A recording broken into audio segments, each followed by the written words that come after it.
Hello and welcome back to the Cosmic Enigma. Here we share real-life experiences of encounters with the unknown stories that come from beyond the stars, crafted to help you relax and drift off to sleep. Drop a comment and let me know where you're listening from. I love seeing just how far this mystery reaches. Now find a comfortable spot, take a deep breath, and let yourself be carried away. Story 1. It was always an oddity when I never paid much attention to just a small, faintly colored smudge on the wooden floor in my office. Every morning as I sat at my desk, the mark seemed to be in the same place, a harmless imperfection in the otherwise polished surface. But lately I've noticed its slight shifts, sometimes an inch closer to the window, other times nudged towards the door. At first I brushed it off as a trick of the light, the angles changing as the sun moved across the sky.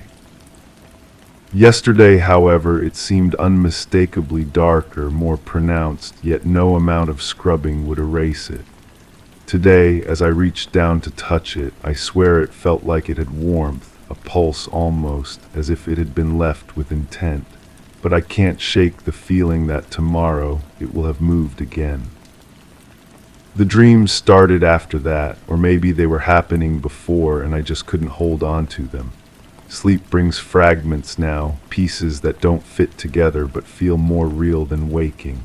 There's always a sound in them, low and constant, like electricity running through water. When I wake, my fingertips are numb. I find myself checking the mark more often, 3 times this morning, 4 times before lunch. The wood around it seems different somehow, softer, as if something has been seeping into the grain. The color shifts between brown and gray and something else I can't name. When I press my palm against it, the sensation travels up my arm, a gentle buzzing that makes my teeth ache. There were lights behind the trees. The office feels smaller lately, not physically, but in some other way that makes my chest tight. The air tastes metallic, sharp on my tongue when I breathe too deeply. I've started keeping the window cracked open, but the sound that drifts in isn't wind. It's that same electrical hum from the dreams, threading through the silence like a needle through fabric. My reflection in the computer screen looks wrong sometimes, not different exactly, but delayed. I'll move my hand and watch it follow a half-second later, as if the image has to travel a great distance to reach me. The mark on the floor appears in the reflection too, even when I'm not looking directly at it. It's always there, waiting in the corner of my vision. The noise didn't come from outside. Memory is becoming unreliable. I'll sit down to work and realize hours have passed without any record of what I've done. The cursor blinks on an empty document. My coffee has gone cold. The mark has shifted again, now positioned perfectly between my chair and the door, as if marking a path I don't remember walking. Last night I dreamed of standing in my office, but the walls were breathing, in and out, slow and rhythmic like lungs. The mark on the floor had grown, spreading across the wood in thin tendrils that pulsed with that same warm energy. I tried to step around it, but my feet wouldn't obey. The electrical sound was coming from beneath the floorboards now, rising up through the wood and into my bones. I don't remember ever coming back. The taste is stronger today. Metal and ozone coating the inside of my mouth no matter how much water I drink. My skin feels hypersensitive, as if every molecule of air is touching me with tiny electric fingers. The mark has darkened to almost black, and when I kneel beside it, I can hear something. Not the humming this time, but a whisper of movement, like fabric sliding against fabric. Time moves strangely in the office now. I'll glance at the clock and see that minutes have jumped forward or backward without explanation. The light from the window shifts in ways that don't match the sun's position. Sometimes it's too white, harsh, and clinical. Other times it takes on a warm, amber quality that makes everything look like it's underwater. The mark responds to my presence, I'm certain of this now. When I enter the room, it seems to pulse once, gently like a greeting. When I leave, there's a moment of resistance, as if something is trying to hold me there.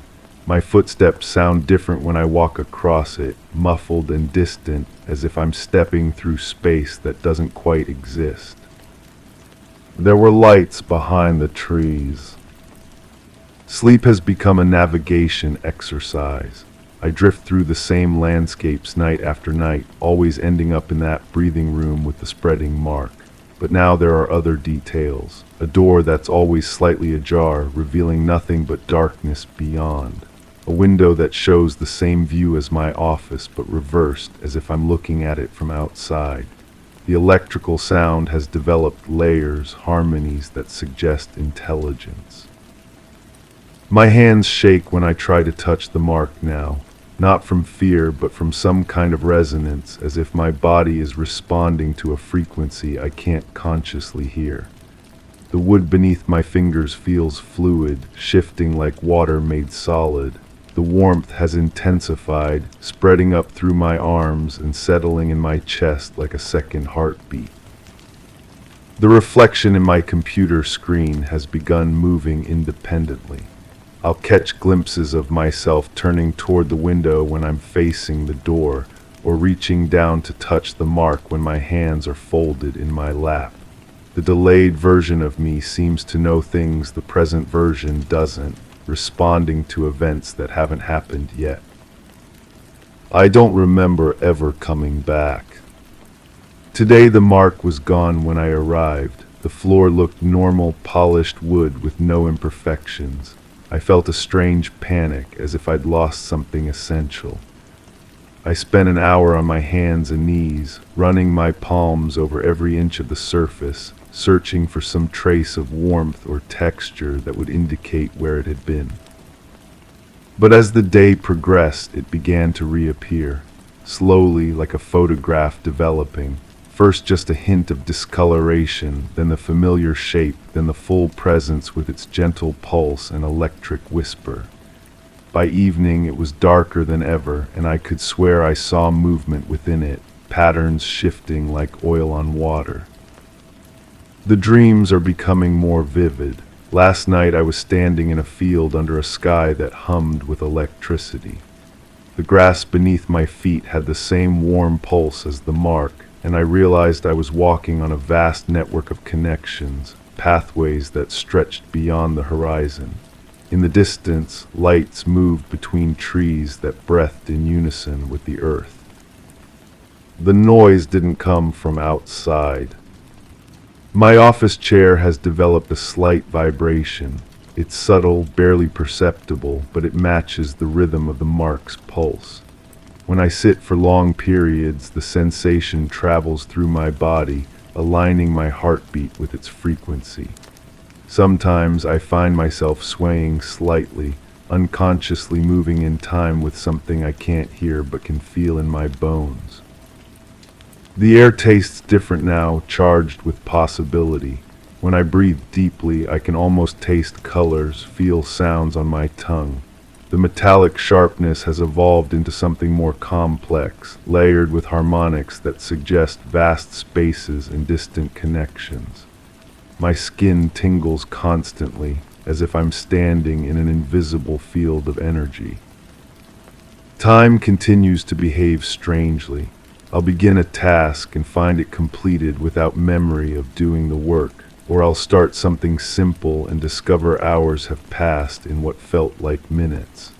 The clock on my computer shows times that don't match the light from the window, and sometimes I catch it running backward for brief moments.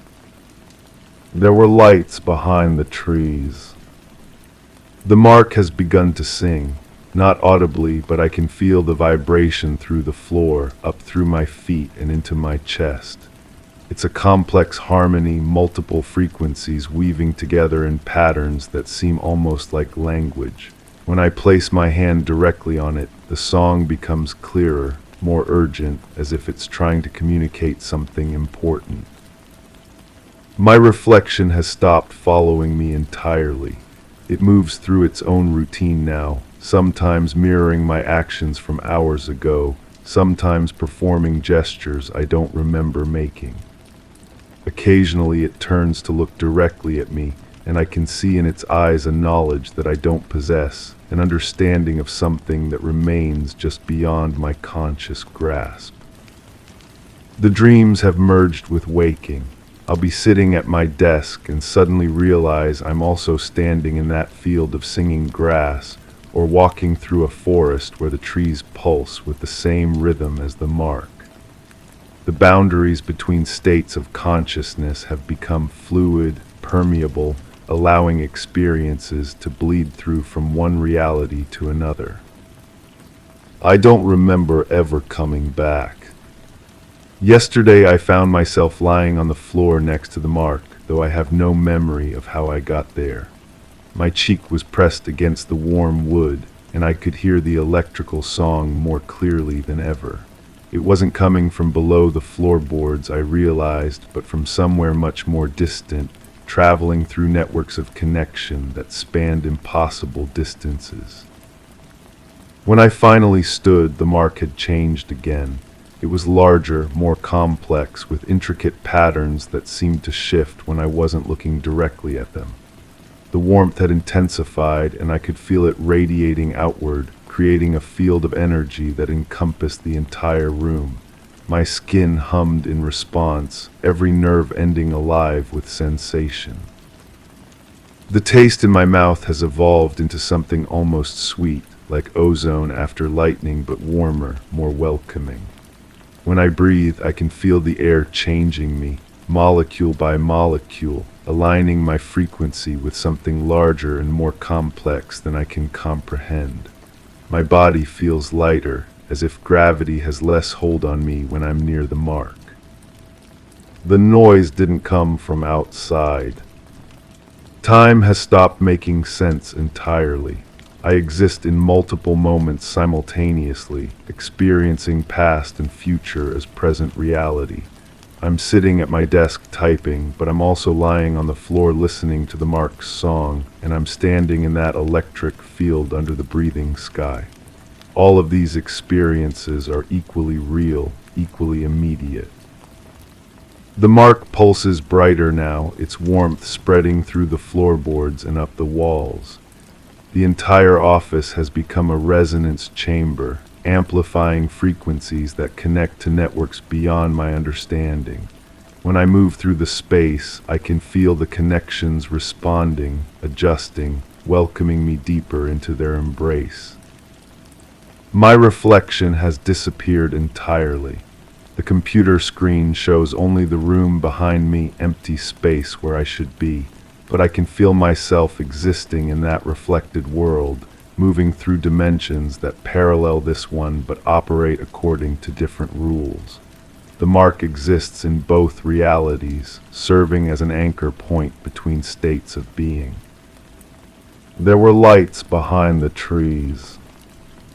The song has become constant now, a complex symphony that plays through every surface in the room. The walls vibrate with harmonics, the window glass sings in frequencies that make my teeth ache with pleasure. The mark is no longer just a spot on the floor, but a node in a vast network that extends through dimensions I'm only beginning to perceive. I understand now that I've been changing, evolving, becoming something that can exist in multiple realities simultaneously. The dreams weren't memories of the past, but glimpses of what I'm becoming.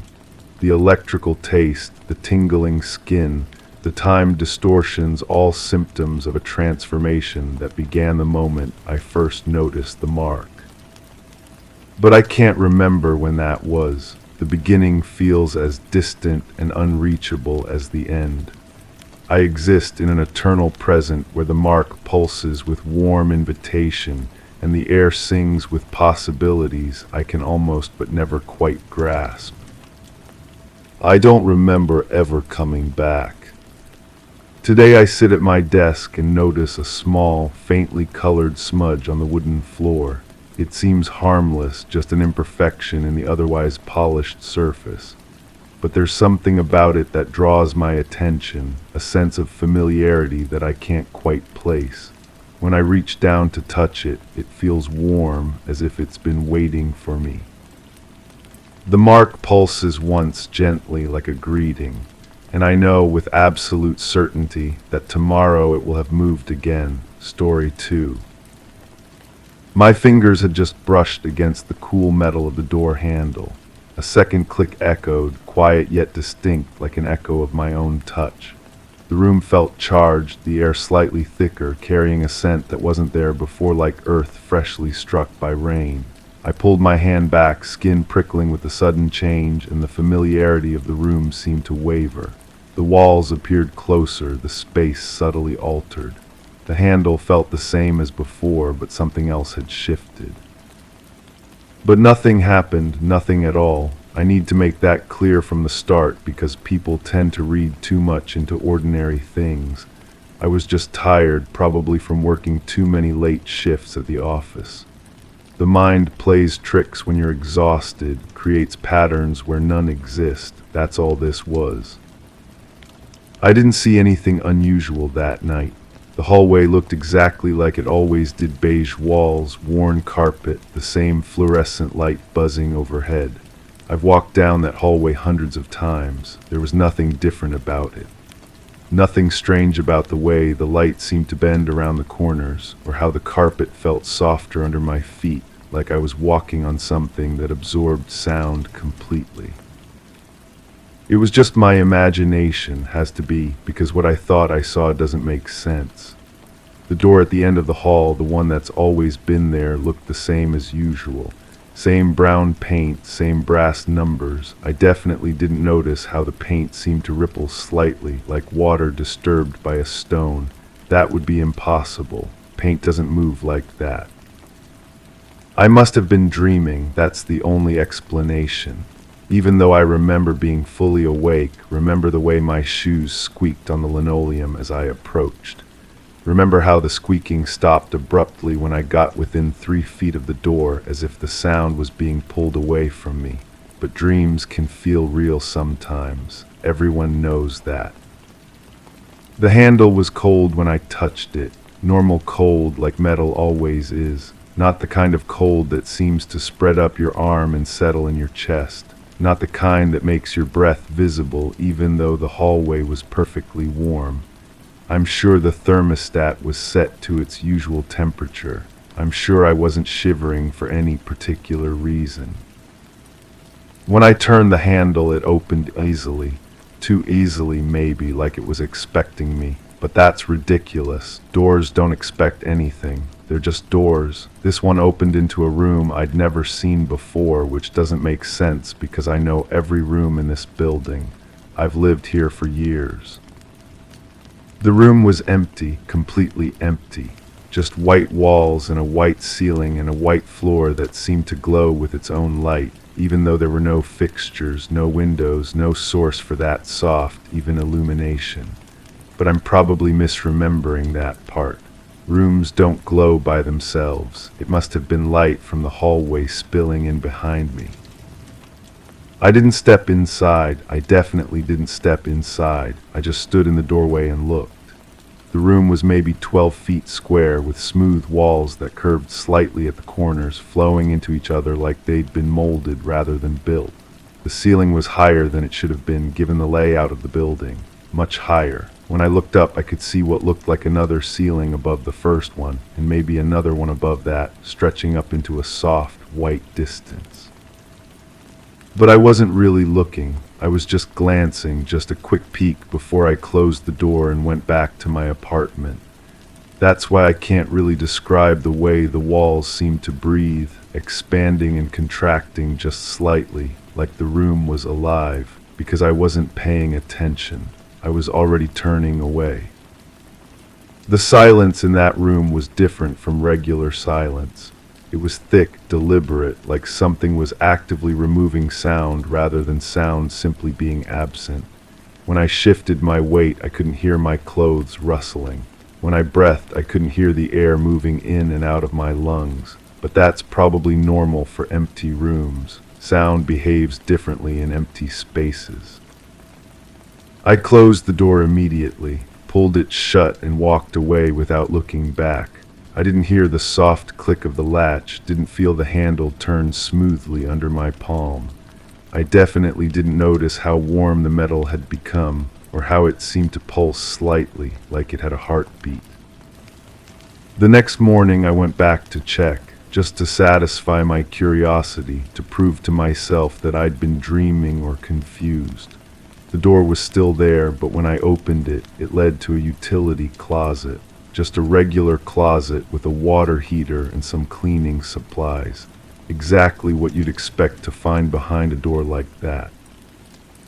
But I remember the white room. I remember the way it smelled like ozone and something else, something organic and warm.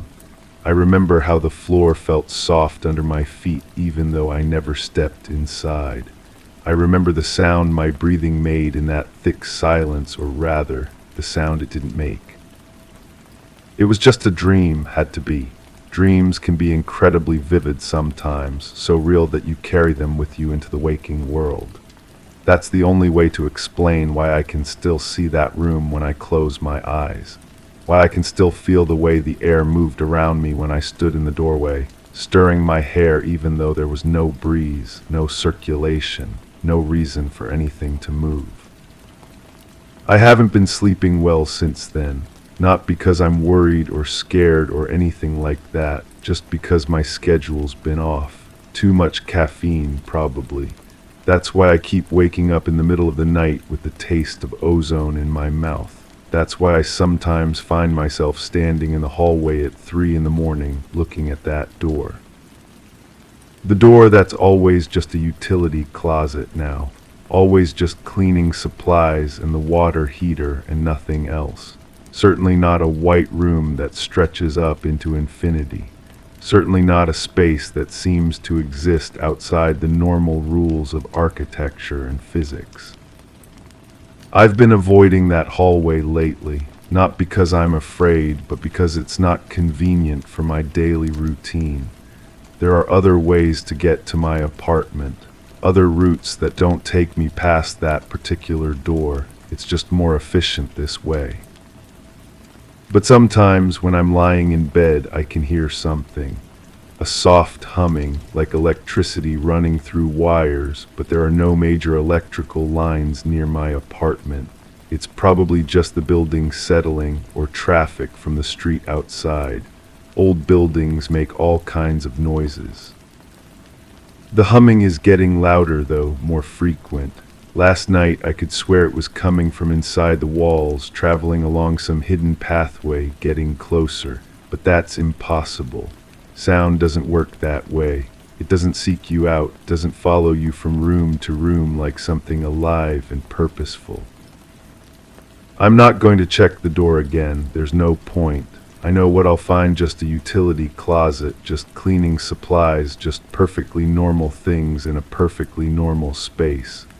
There won't be any white room. There won't be any impossible architecture. There won't be any sense of being watched by something vast and patient.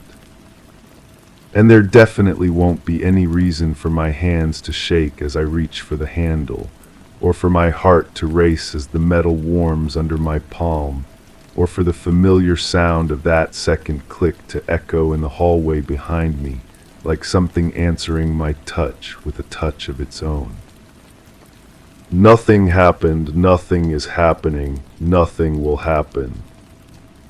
But the humming is getting closer, and I think it's time to open the door again. Story 3. The bathroom was filled with the soft glow of dawn, casting gentle hues across the tiled floor. The scent of lavender hung faintly in the air, a lingering touch from last night's bath.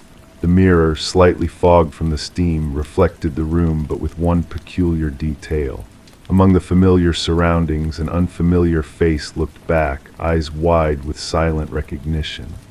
The room felt tighter, the air colder, as though waiting for something to unveil itself. I need to be clear about this from the start. Nothing happened that night, nothing at all. I was just tired, maybe a little stressed from work, and my mind was playing tricks on me. That's all it was. People see things when they're exhausted. It's perfectly normal. The face in the mirror was just my own reflection, distorted by the steam and the early morning light. I'm sure of it. I wasn't even fully awake when I walked into the bathroom. That explains everything. When you're half asleep, your brain fills in details that aren't really there. The eyes I thought I saw weren't wide with recognition. They were just my own eyes, bleary and unfocused. The way they seemed to track my movement before I even entered the room was just a trick of perspective. Mirrors can do that sometimes, create illusions of depth and motion where there are none. The lavender scent was from my bath the night before, just like I said, though I have to admit it seemed unusually strong for something that should have dissipated hours ago. And there was something else underneath it, something metallic and sharp, but that was probably just the pipes. Old buildings have that smell sometimes, especially in the morning when the water's been sitting in the lines all night. It had nothing to do with anything else. I splashed cold water on my face, trying to wake up properly.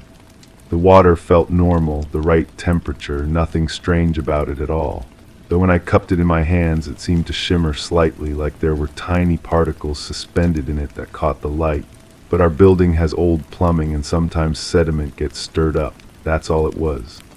The way the water seemed to cling to my skin longer than usual, leaving a faint tingling sensation, was just because my hands were cold. When I looked up again, the mirror had cleared, just my own face looking back exactly as it should be. My hair was messy from sleep, my eyes still adjusting to the light, completely normal. The fact that my reflection seemed to be smiling slightly when I wasn't smiling at all was just a shadow across my mouth, nothing more. And the way my reflected eyes appeared to be looking at something just over my shoulder, something I couldn't see, was simply the angle of the light. I turned around to check anyway, just to be thorough. The bathroom was empty, of course. Just the shower curtain hanging still and straight, the towels folded neatly on their rack, everything exactly where it belonged. The curtain wasn't moving at all, despite the fact that I could feel a slight breeze that seemed to be coming from behind it. But that was just air circulation from the heating system. These old buildings have quirky ventilation. The tiles on the floor were dry, which made sense since I hadn't showered yet. Though there were a few spots that looked darker than the others, arranged in what almost looked like footprints leading from the shower to where I was standing. But tile can have natural variations in color, and the morning light was casting shadows at odd angles. It wasn't anything unusual. The fact that the prints appeared to be slightly larger than my own feet, and seemed to have an extra toe, was just a trick of the light and shadow. I decided to take a shower to fully wake myself up. The water pressure was fine, nothing wrong with it at all. Though it did take longer than usual for the water to warm up, and when it finally did, it had a slightly different texture than normal. Not quite wet, if that makes sense, though of course water is always wet. It felt almost thick, like it had weight to it beyond what water should have. But I was probably just imagining things because I was still groggy. The shower curtain kept billowing inward while I washed, which was normal air movement, nothing strange about it, though it did seem to be moving in a pattern, like something was walking back and forth on the other side of it. But that was just the way the air currents worked in the small space. The sound that accompanied the movement, a soft shuffling like bare feet on tile, was just the curtain brushing against itself. I shampooed my hair with my usual product, though it didn't lather quite the same way it normally did. Instead of the rich, foamy bubbles I was used to, it created a thin, oily film that seemed to resist washing out. And the scent was different too, not the clean citrus smell I expected, but something earthy and organic, like soil after rain. But maybe I had grabbed the wrong bottle in my sleepy state, though I was sure I had felt the familiar shape of my regular shampoo. When I rinsed my hair, some of the water that ran down my face tasted metallic when it reached my lips. Not like blood, nothing dramatic like that, just a mineral taste that seemed too strong for regular tap water, and it left a slight numbness on my tongue that lasted several minutes after I finished showering. but our building's water supply has always been a little hard, full of minerals. That would explain the taste and the tingling sensation. I stepped out of the shower and reached for my towel. It felt damp, though I was certain it had been dry when I hung it up the night before. Not soaking wet, just slightly moist, as if someone had used it recently and it hadn't quite dried. But towels can absorb moisture from the air, especially in a steamy bathroom. That's perfectly normal. The fact that it smelled faintly of a different soap than the one I used, something floral and unfamiliar, was probably just scent transfer from the laundry. As I dried off, I noticed that my skin looked different in the mirror.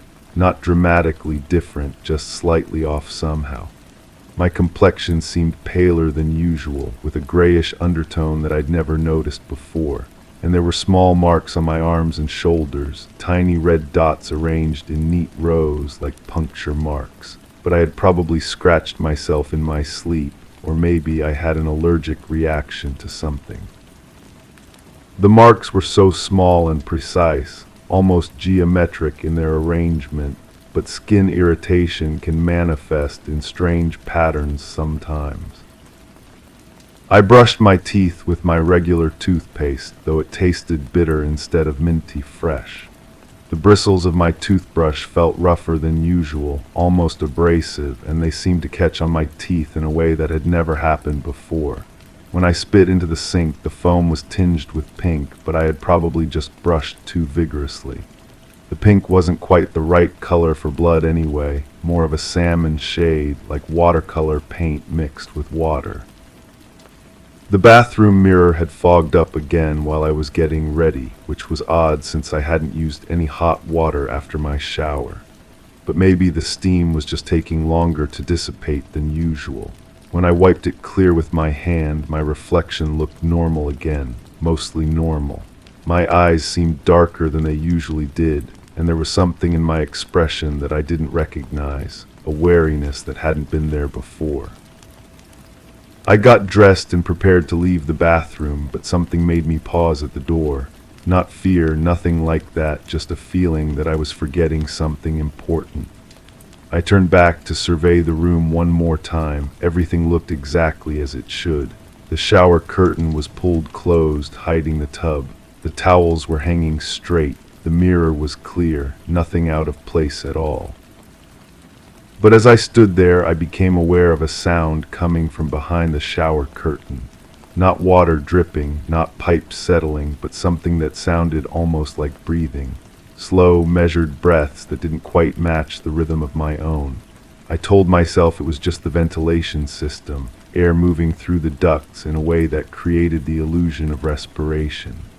Buildings make all sorts of sounds, especially older ones. I should have left the bathroom then, but instead I found myself walking back toward the shower. I wasn't going to look behind the curtain, of course. There was no reason to. I was just going to adjust it so it hung more evenly, that's all. But when I reached for the edge of the curtain, I hesitated. The breathing sound had stopped, replaced by a silence that felt somehow expectant, as if something was waiting for me to pull the curtain aside. I didn't look. I want to be very clear about that. I turned around and walked straight out of the bathroom without looking behind the curtain. But somehow I knew what I would have seen if I had looked. The knowledge was just there in my mind, complete and detailed, like a memory of something I had never experienced. The tub would have been full of that same thick water from the shower, dark and oily. And there would have been something floating in it, something that looked almost human but wasn't quite right. But I didn't see any of that because I didn't look. It was just my imagination running wild, creating scenarios that had no basis in reality. The tub was empty and dry, just as I had left it the night before. I'm certain of that, even though I could somehow picture the way the thing in the water would have turned its head toward me when I pulled back the curtain, moving with fluid grace despite being submerged. I closed the bathroom door behind me and went about my normal morning routine. Made coffee, checked my phone, got ready for work, everything perfectly ordinary.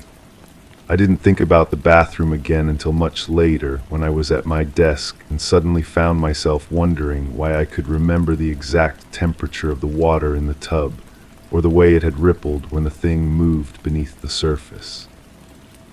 But those weren't real memories. They couldn't be because nothing had happened.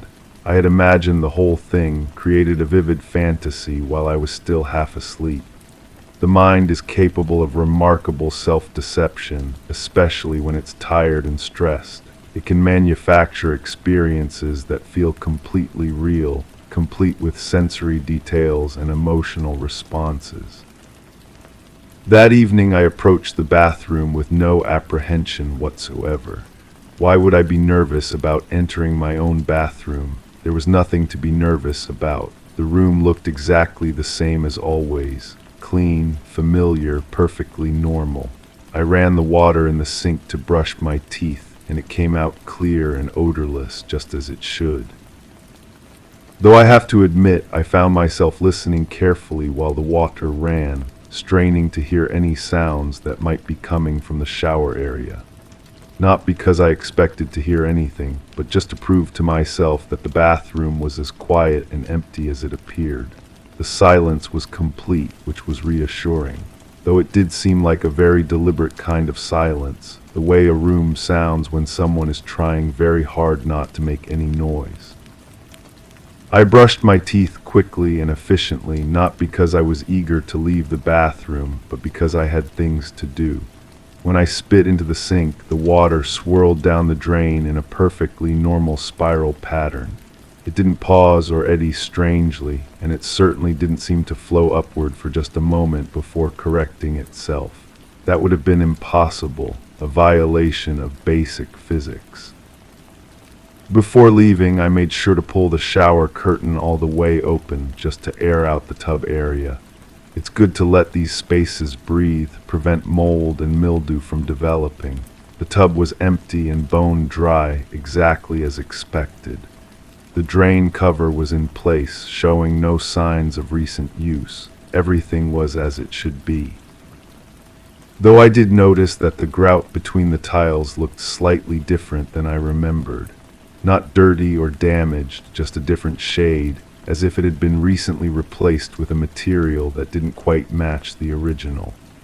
And there were scratches on the bottom of the tub, long parallel lines that looked almost like claw marks, though they were probably just wear patterns from years of use. I sleep well these days, very well in fact. No strange dreams, no midnight awakenings, nothing to disturb my rest. Sometimes I wake up feeling like I've been somewhere else during the night, somewhere with different air and different sounds, but that's just the disorientation that comes with deep sleep. The faint taste of that metallic water that sometimes lingers in my mouth when I wake up is probably just dehydration. My morning routine has become very efficient. I get up, I shower, I get ready for work, simple and straightforward. I don't spend extra time in the bathroom anymore, not because I'm avoiding it, but because I've learned to be more organized with my schedule. The fact that I can now get ready without ever really looking at my reflection is just a sign of how practiced I've become at the routine. Everything is perfectly normal now. The bathroom functions exactly as a bathroom should. The water runs clear, the mirror reflects accurately, the tiles stay dry. I've had no more episodes of confusion or disorientation. Whatever was happening before, if anything was happening at all, has resolved itself completely. Though I have been sleeping with my bedroom door locked lately, just as a general security precaution. And I've started running the bathroom fan all night, not because I'm trying to mask any sounds, but because the white noise helps me sleep better. The fact that I sometimes hear other sounds underneath the fan noise, sounds like movement and breathing, is just auditory pareidolia, the brain's tendency to find patterns in random noise. Tomorrow morning I'll follow the same routine I always do. Shower, brush my teeth, get ready for work. It will be exactly like every other morning, unremarkable and peaceful. I'm sure the bathroom will be empty when I enter it, just as it always is. The mirror will show only my own reflection, and the shower will run with perfectly normal water. Though I did notice yesterday that the bathroom door has started opening by itself sometimes, just a crack as if the latch isn't catching properly. But old doors can warp and settle, causing them to swing open on their own. It's a minor maintenance issue, nothing more. The fact that it only seems to happen when I'm sleeping, and that I always wake up to find it standing just slightly ajar, is simply a coincidence of timing and air pressure changes in the building. Story 4. I told them everything was in order. The chairs were aligned neatly under the table, and the curtains hung perfectly still. They scribbled something on their notepads, seemingly satisfied, but the air was dense, carrying the faint scent of ash that clung to my jacket. The gleam of the polished floor seemed too bright, as if recently scrubbed of something unseen. My hands trembled slightly, the familiar weight of guilt pressing against my fingertips. In the soft hum of the room, the clock ticked rhythmically, each second dragging longer than the last. I didn't mention the slight indent on the carpet where something heavy had rested. I turned away when I felt the chill creeping up my spine, but the echo lingered in my ears. That's the only part I'm certain of. Everything else comes in fragments, like trying to catch smoke with bare hands.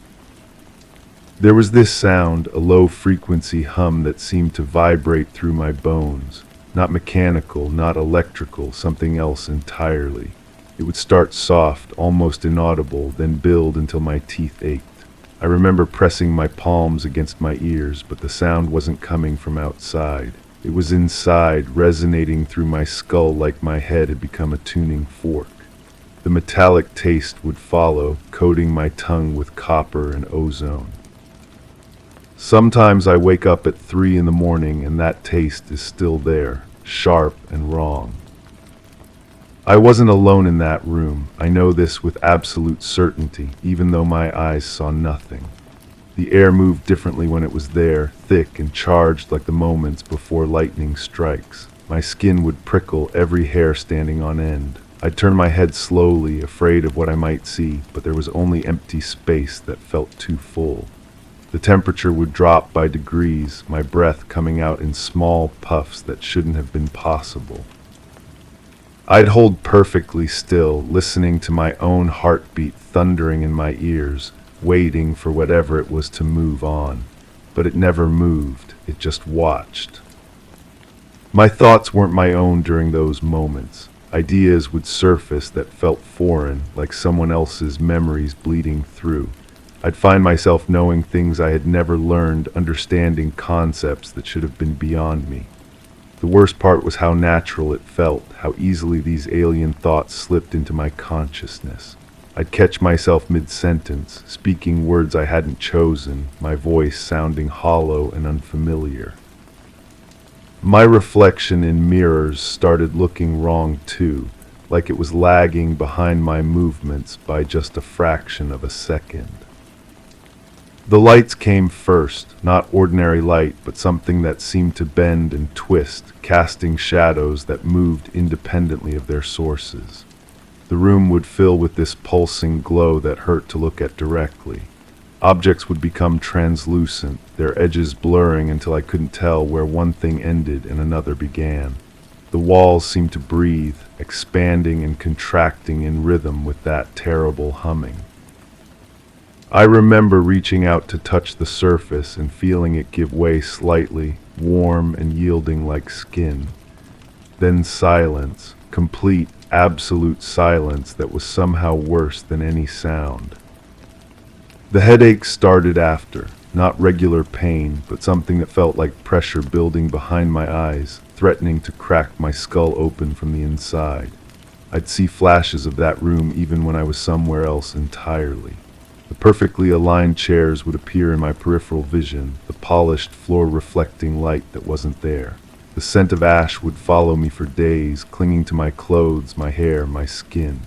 I'd shower until the water ran cold, but it never washed away completely. But wait, that's not how it happened. The lights came after the silence, not before. The room was dark, so dark I couldn't see my own hands in front of my face.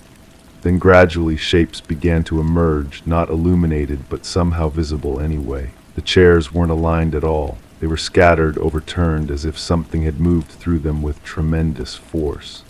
The curtains were torn, hanging in shreds that moved without any breeze. The floor wasn't polished, but covered in a fine layer of dust that showed footprints.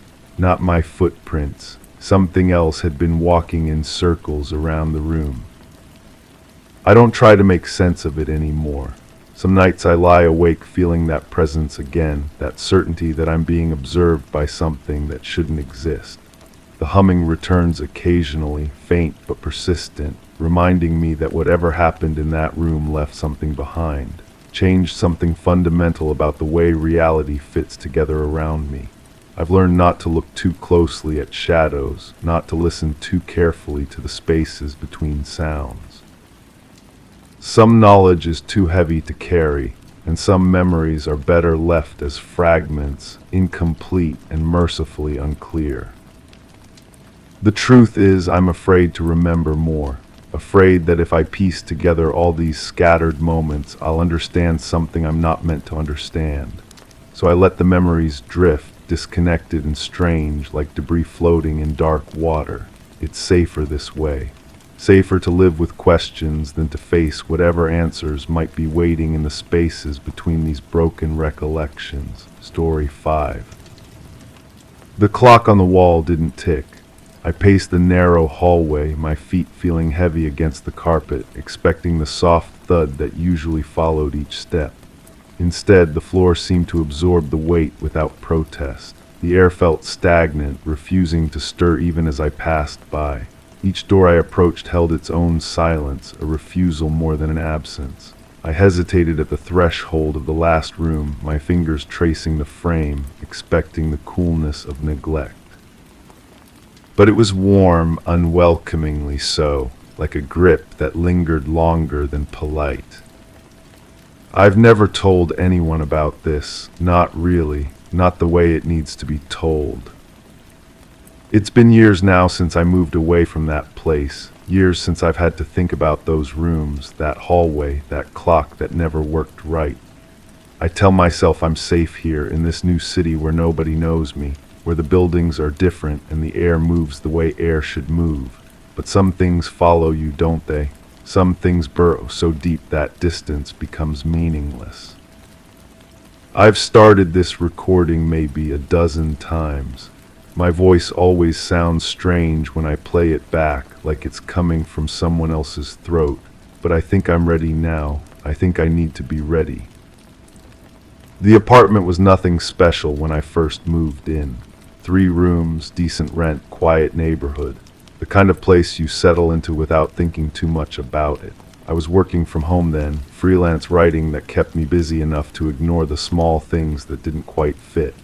The landlord was an older man who spoke in half sentences and avoided eye contact. He handed me the keys with hands that shook slightly, and I remember thinking he probably had too much coffee that morning. The first few weeks were ordinary. I set up my desk by the window in what used to be the bedroom, arranged my books on the shelves that came with the place. There was a routine to it all that felt comforting. Wake up, make coffee, work until the light started to fade, then read or watch something mindless until sleep came. Simple, predictable. But there were small things I told myself weren't worth noticing. The refrigerator hummed at a frequency that seemed to shift when I wasn't paying attention. I'd be typing, lost in whatever article I was working on, and gradually become aware that the sound had changed pitch. Not dramatically, just enough to make me pause and listen, trying to catch it in the act of shifting back. It never did while I was listening. The bathroom mirror reflected everything correctly, but sometimes I'd catch movement in my peripheral vision and turn to find my reflection already looking back at me. Not moving into position, just already there, already watching. I started avoiding that mirror when I could, brushing my teeth at the kitchen sink instead. These were the kinds of things you rationalize away. Old building, settling foundations, weird acoustics. The mind playing tricks when you spend too much time alone. I'd lived alone before. I knew how isolation could make you hypersensitive to every creak and whisper. But the rationalization became harder as the weeks passed. I started noticing that certain electronic devices would behave strangely when I was near them. My laptop screen would flicker almost imperceptibly, just enough to make me blink and wonder if I'd imagined it. The coffee maker would brew at different speeds, sometimes taking twice as long as usual, the water moving through the grounds with a reluctance that seemed almost deliberate. My phone would get warm in my pocket for no reason, the battery draining faster on some days than others. I began to feel a pressure in my chest whenever these things happened. Not pain exactly, but a weight that settled behind my ribs and stayed there for hours. It was worse in the evening, when the light outside started to fade and the apartment took on that golden, dusty quality that should have been peaceful. The smell started around the same time, sweet and metallic like copper pennies dissolved in honey. It would appear without warning, usually when I was concentrating on something else. I'd look up from my work, suddenly aware of this scent that seemed to be coming from inside my own nose. I'd walk through the apartment trying to locate the source, but it would fade as soon as I started actively searching for it. I called the landlord about the electrical issues. He listened without interrupting, then said he'd send someone to check the wiring. Nobody ever came. When I called back, he claimed we'd never spoken about it. His voice sounded different on the phone, flatter somehow, like he was reading from a script he didn't quite understand. Sleep became difficult, not because of noise, but because of the absence of it. The apartment was too quiet at night, a silence so complete it felt aggressive. I'd lie in bed straining to hear something, anything that would prove the world was still moving outside my walls, but there was nothing. No traffic, no neighbors, no wind against the windows, just my own breathing and heartbeat, amplified in the darkness until they sounded foreign and intrusive. I started leaving the television on when I went to bed, just for the comfort of voices and familiar sounds, but even that began to feel wrong. The programs would seem slightly off, like they were being broadcast from somewhere else, somewhere that understood television but didn't quite grasp what made it comforting. The laugh tracks were too precise, the music a half step out of tune, the colors just saturated enough to make my eyes water if I watched too long. The goosebumps started then, random, sudden patches of raised skin that would appear on my arms or the back of my neck without any temperature change to trigger them. They'd spread slowly, like ripples in still water, and fade just as gradually. Sometimes they'd appear when I was near the television, sometimes when I opened the refrigerator, sometimes when I was just sitting at my desk trying to work. I began to feel watched. It wasn't paranoia, not the kind you can dismiss with logic and deep breathing. This was something more fundamental, a certainty that lived in my bones. I'd be typing and feel eyes on the back of my head, turn around to find the room empty but somehow still occupied. I'd be cooking dinner and sense someone standing just outside my field of vision, close enough to touch but never there when I looked. The mirrors became the worst part, not just the bathroom mirror, but all of them. The small one by the front door, the black screen of my laptop when it was turned off, even the surface of my coffee mug when the light hit it right. They all seemed to hold something just beneath their surface, something that moved independently of my own reflection. I stopped looking directly at reflective surfaces. I'd wash my face with my eyes closed, work with my laptop angled away from me, drink from opaque cups. But avoidance only made the feeling stronger, like whatever was watching had learned to be patient. The key moment came on a night when the silence had become so oppressive I couldn't stand it anymore. I'd been lying in bed for hours, listening to my own pulse echo in my ears when I decided to get up and make tea, something warm and routine to break the spell of sleeplessness. I walked to the kitchen without turning on the lights, familiar enough with the layout to navigate in darkness.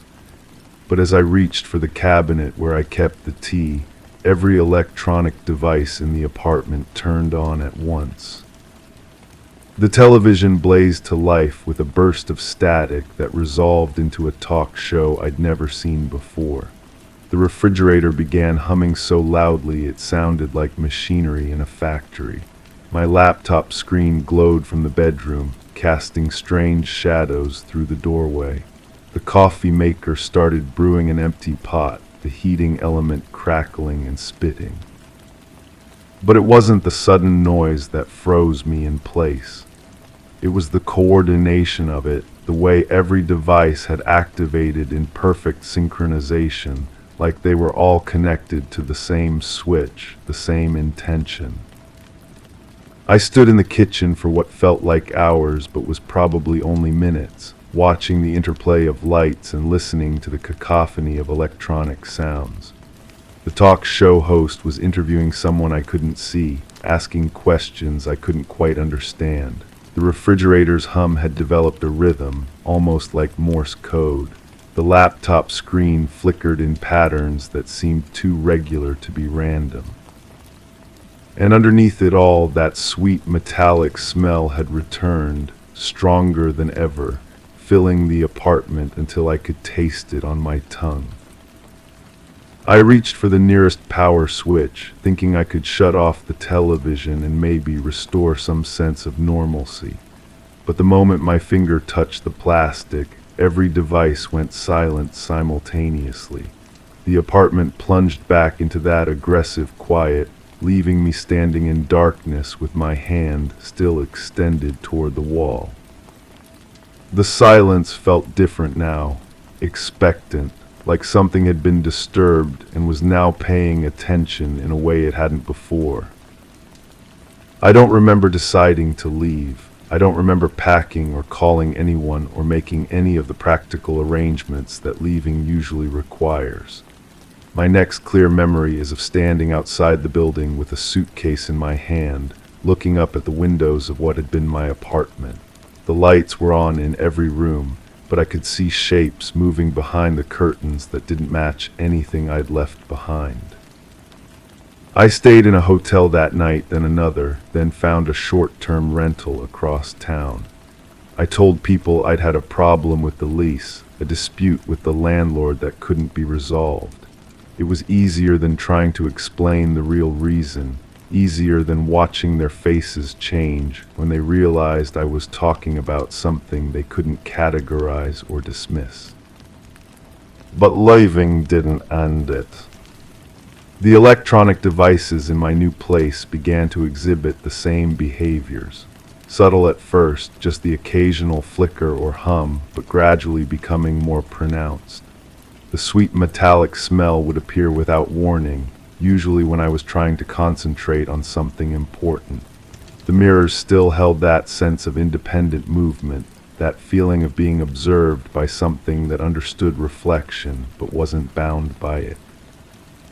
I moved again and again, each time thinking distance would break whatever connection had been established, each time discovering that some things don't respect geography. The pressure in my chest has become constant now, a weight that shifts and settles but never fully disappears. I've learned to work around it, to function despite the persistent sense that I'm sharing space with something I can't see or name.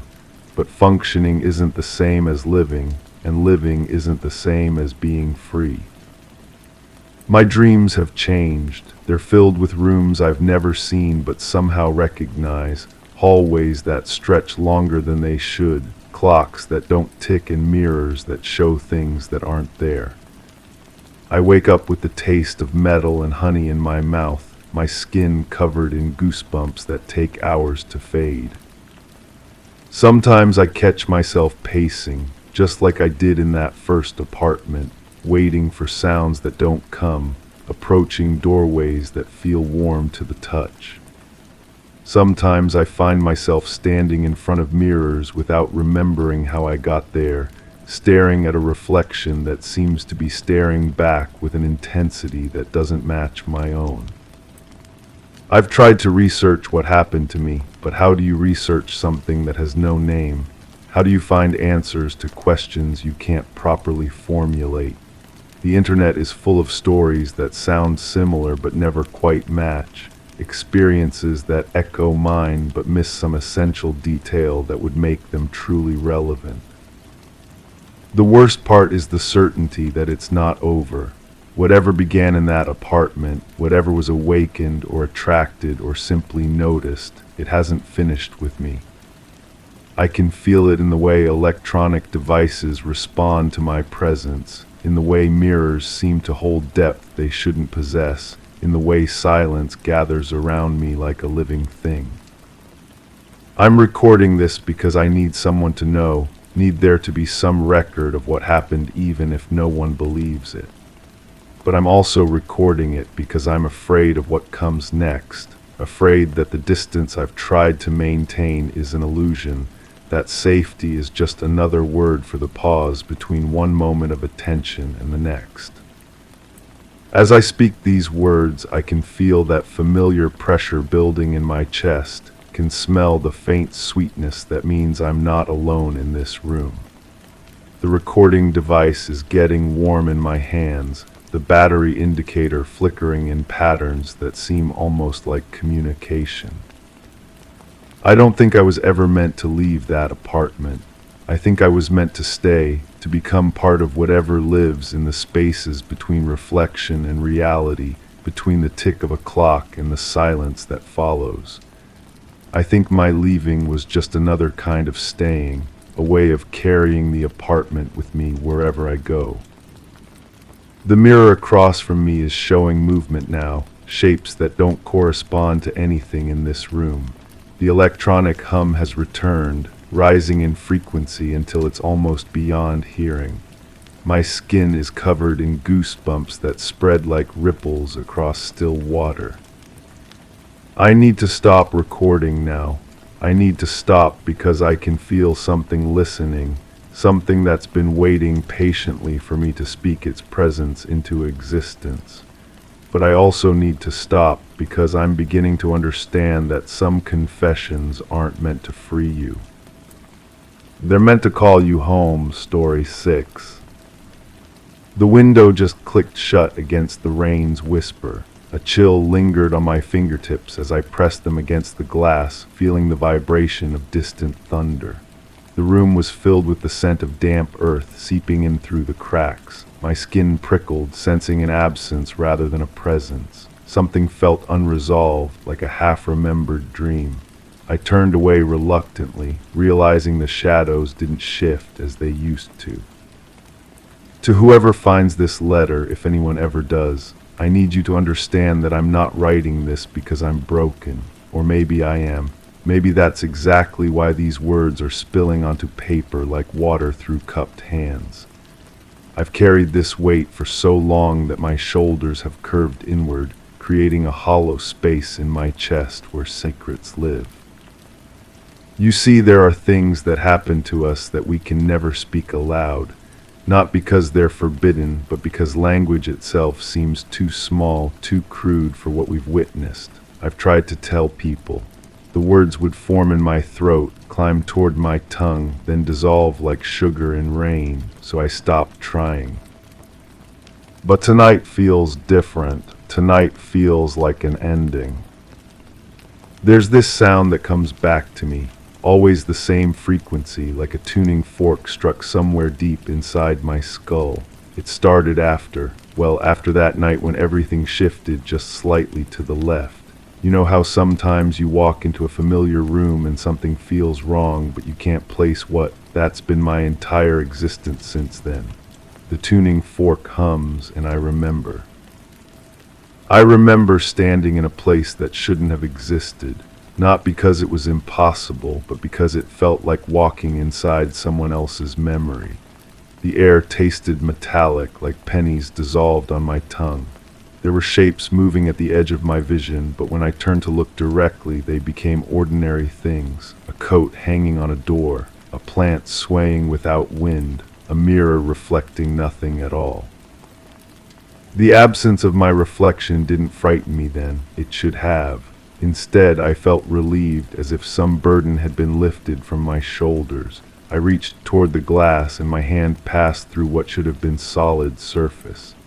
The sensation was neither warm nor cold, just different, like touching the surface of deep water that had never known sunlight.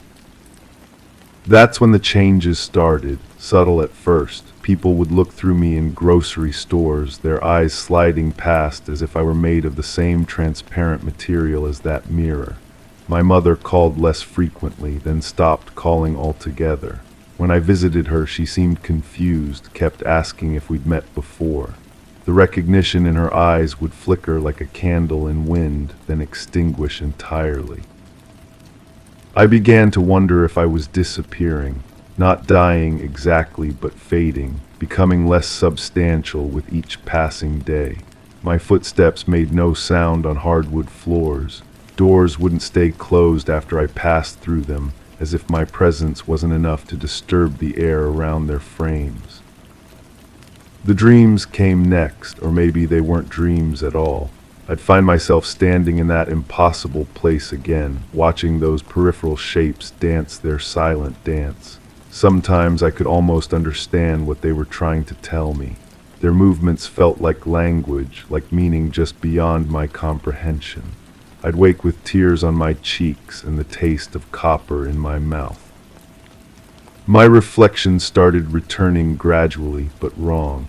The person in mirrors looked like me, but their eyes held knowledge I didn't remember acquiring. They would move a fraction of a second before I did, as if anticipating my actions. Sometimes they would smile when I felt like crying, or look sad when I felt nothing at all.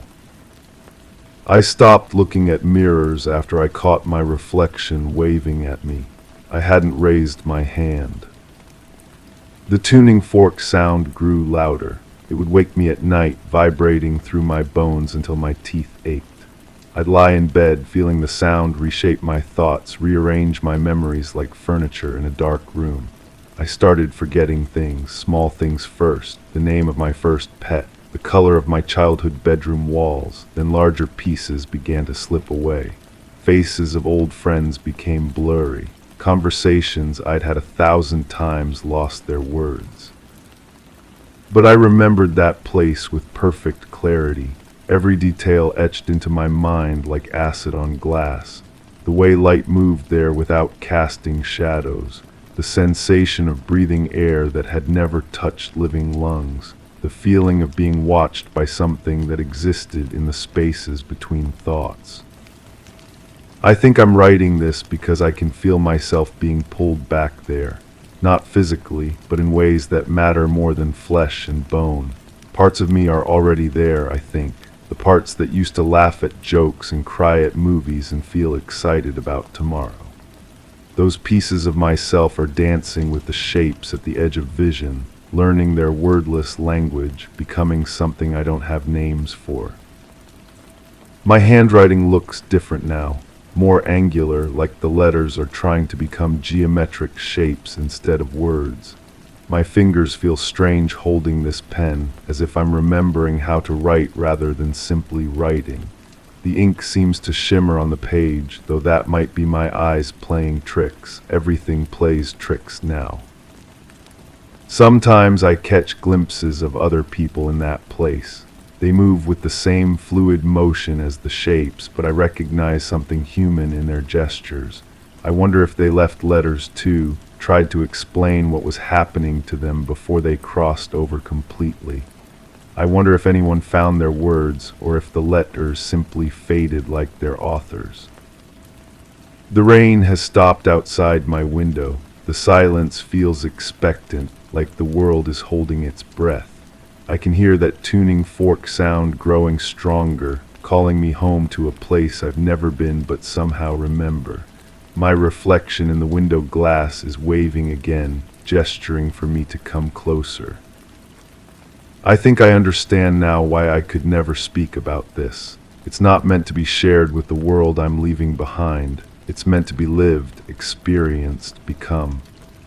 The words on this page are already starting to look foreign to me, like a language I used to know but am quickly forgetting. If you're reading this, if these words haven't faded by the time someone finds them, maybe that means something.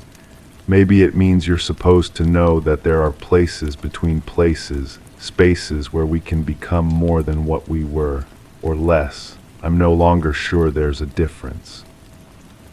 The shapes are calling now. I can see them in my peripheral vision even with my eyes closed. They're beautiful and terrible and completely beyond my ability to describe. They've been patient, waiting for me to finish this letter, to say goodbye to the person I used to be. I'm not afraid anymore. Fear belongs to the world of solid things, of reflections that behave and shadows that fall where they should. I'm moving towards something else now, something that exists in the spaces between heartbeats, in the pause between question and answer. Don't look for me, don't try to understand what happened. Just know that somewhere, in a place that tastes like copper and sounds like tuning forks, someone who used to be me is learning to dance with shadows that cast no light. The pen is getting heavy in my hand. The letters are becoming harder to form. I think this is where the words end and something else begins. If you ever hear a sound like a tuning fork humming in your bones, if you ever see your reflection move just a moment too soon, if you ever find yourself in a place that feels like walking inside someone else's memory, remember that you have a choice. You can turn away, return to the world of solid things and predictable shadows. Or you can step forward into the space between spaces and discover what it means to become something new. I think I'm ready now. The shapes are no longer at the edge of my vision. They're here, surrounding me, welcoming me home. My reflection has stepped out of the window glass and is extending its hand. It's time to go. Story 7. I had just closed the heavy lid with a soft thud. The air carried a metallic tang, sharp and unyielding, seeping into the corners of the dim room. As I brushed the dust from my hands, a chill traced its path from the nape of my neck to the base of my spine. My eyes wandered over the cluttered shelves, noticing how the shadows now seemed to lean in closer. The tension in my muscles spoke before my mind could decipher the unease. Something felt altered, as if the room held its breath, and the familiar scent of iron inexplicably faded away. That memory fragment is all I have left of what came before the gaps, before the hollow spaces where thoughts should live but don't. I know something happened to me. The certainty sits in my chest like a stone, heavy and undeniable, but when I reach for the details, my mind slides away like water through cupped hands. There are mornings when I wake with the taste of copper on my tongue and evenings when I catch myself staring at my reflection, searching for changes I can't name. My skin looks the same. My eyes hold the same color. But something fundamental has shifted, like a photograph that's been slightly overexposed, leaving everything recognizable yet wrong. The investigation began 3 weeks ago when I found the recording device tucked behind a stack of books I don't remember owning. A small digital recorder, its surface warm to the touch despite sitting untouched for who knows how long. The metal casing vibrates faintly when I hold it, an irregular pulse that seems almost organic.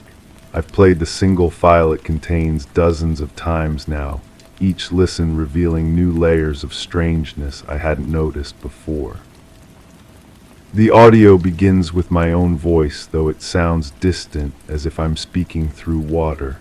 I'm describing something, but the words feel foreign in my mouth as I listen back. The frequency is changing again, my recorded self says. It started as a low hum, but now it's climbing, higher, almost like breathing, but not quite. There's a pattern to it, something deliberate. Static interrupts, crackling with an intensity that makes my teeth ache. Through the interference, I can hear other sounds, footsteps that don't match any rhythm I recognize. A scraping noise, metal against concrete perhaps, that seems to circle around the microphone. And underneath it all, a sound I can only describe as electronic breathing, rising and falling with mechanical precision. My voice returns, closer now but strained. The lights are doing that thing again, bursts of white impossible to focus on. They're not coming from any source I can identify, just appearing in the air, flickering in sequences that hurt to look at directly. There's a pause filled with that strange breathing static. I need to document this. I need to remember. The recording cuts to silence, so abrupt it feels like falling. I've tried to place myself in that moment, to remember holding the device, speaking those words, but there's nothing. Just the echo of my own voice describing experiences that feel like someone else's dreams. The only thing that feels familiar is the unease in my tone, the same tension that now lives permanently in my shoulders. The first memory fragment came while I was listening to the recording for the 7th time. Not a complete scene, just impressions bleeding through like watercolors in rain. I was standing somewhere dark, surrounded by walls that seemed to pulse with their own light. The air tasted of new plastic and cold blood, a combination so specific and revolting that I had to pause the audio and step outside for air. In that fragment, I remember voices, not human voices, but something trying to approximate human speech. The words were familiar, but the cadence was all wrong, like a song played at the wrong speed. They were discussing something about me, around me, but I couldn't turn to see who was speaking. My body felt disconnected, as if I was watching myself from a great distance. The lights my recorded voice described were there too. Brilliant white flashes that seemed to originate from inside my own eyes, pulsing in patterns that my brain kept trying to decode. Each burst left afterimages that lingered longer than they should have, geometric shapes that twisted and folded in ways that made my stomach turn. That fragment lasted maybe 30 seconds before dissolving back into the fog that seems to have claimed most of my recent memories. But it left me with questions that circle endlessly through my thoughts. Where was I? Who were those voices? And why does the memory feel more like something that was done to me rather than something I experienced? The second fragment arrived 2 days later, triggered by the scent of ozone before a thunderstorm. I was walking past a construction site when the smell hit me, and suddenly I was somewhere else entirely. Somewhere cold and sterile, where the air hummed with electricity and every surface reflected light in ways that shouldn't be possible. This time I remember the power going out, not gradually, but all at once, as if someone had thrown a switch that controlled more than just electricity. The darkness that followed wasn't natural. It had weight and texture, pressing against my skin like velvet. In that darkness, I became aware of a presence behind me, not close enough to touch, but near enough that I could feel its attention like heat on the back of my neck. I tried to turn around in the memory, but my body wouldn't respond. I was fixed in place, staring ahead at nothing while something studied me from behind. The breathing sound from the recording was there, but louder now, more immediate. It wasn't coming from behind me, though. It was coming from everywhere at once, as if the darkness itself was breathing. Then came a sound I can only describe as non-human. Not animal, not mechanical, but something in between. A wet clicking that seemed to form patterns, almost like language. The presence behind me was communicating with something I couldn't see, discussing me in that alien clicking while I stood frozen, unable to move or speak or even close my eyes. The fragment ended when a car backfired nearby, jolting me back to the present. I found myself gripping a chain-link fence so tightly that the metal had left impressions in my palms. The construction workers were staring at me with concern, but I couldn't explain what had just happened. How do you tell someone you've been temporarily transported to a memory that feels more real than the ground beneath your feet? Since then, the present has become unreliable. Small things at first, my reflection arriving a split second after I do when I look in mirrors. Sounds that only I seem to hear, electronic whispers that cut through conversations and music alike. The digital recorder has started activating on its own, capturing hours of silence broken only by that rhythmic breathing static. I've begun to notice that electronics behave strangely around me. Phones reset themselves when I handle them. Light bulbs flicker in patterns that remind me of the white flashes in my fragments. My computer screen sometimes displays images for microseconds before returning to normal, shapes and symbols that burn themselves into my retinas before I can process what I'm seeing. The most disturbing incident happened while I was reviewing the audio file again. I was wearing headphones, listening to the section where my voice describes the lights when I realized the voice speaking wasn't coming from the recording. It was coming from behind me in real time, matching the recorded words perfectly. I spun around to find my apartment empty, but the voice continued through the headphones, now slightly out of sync with the recording, creating an echo effect that made my skin crawl. That's when I started questioning whether the memories I'm recovering are actually mine. The voice on the recording sounds like me, but the experiences it describes feel foreign, as if I'm remembering someone else's trauma. Yet the physical responses are undeniably mine. The nausea, the cold sweats, the way my hands shake when certain sounds play through the speakers. The third fragment came without warning, triggered by nothing I could identify. I was simply sitting in my kitchen when reality seemed to fold inward, and I was back in that sterile place with the impossible reflections. This time I could see more of the environment. Walls that curved in directions that hurt to perceive, surfaces that reflected not just light but sound and smell and emotion. Everything was too clean, too perfect, like a laboratory designed by something that had never actually seen a laboratory but had heard one described in clinical detail.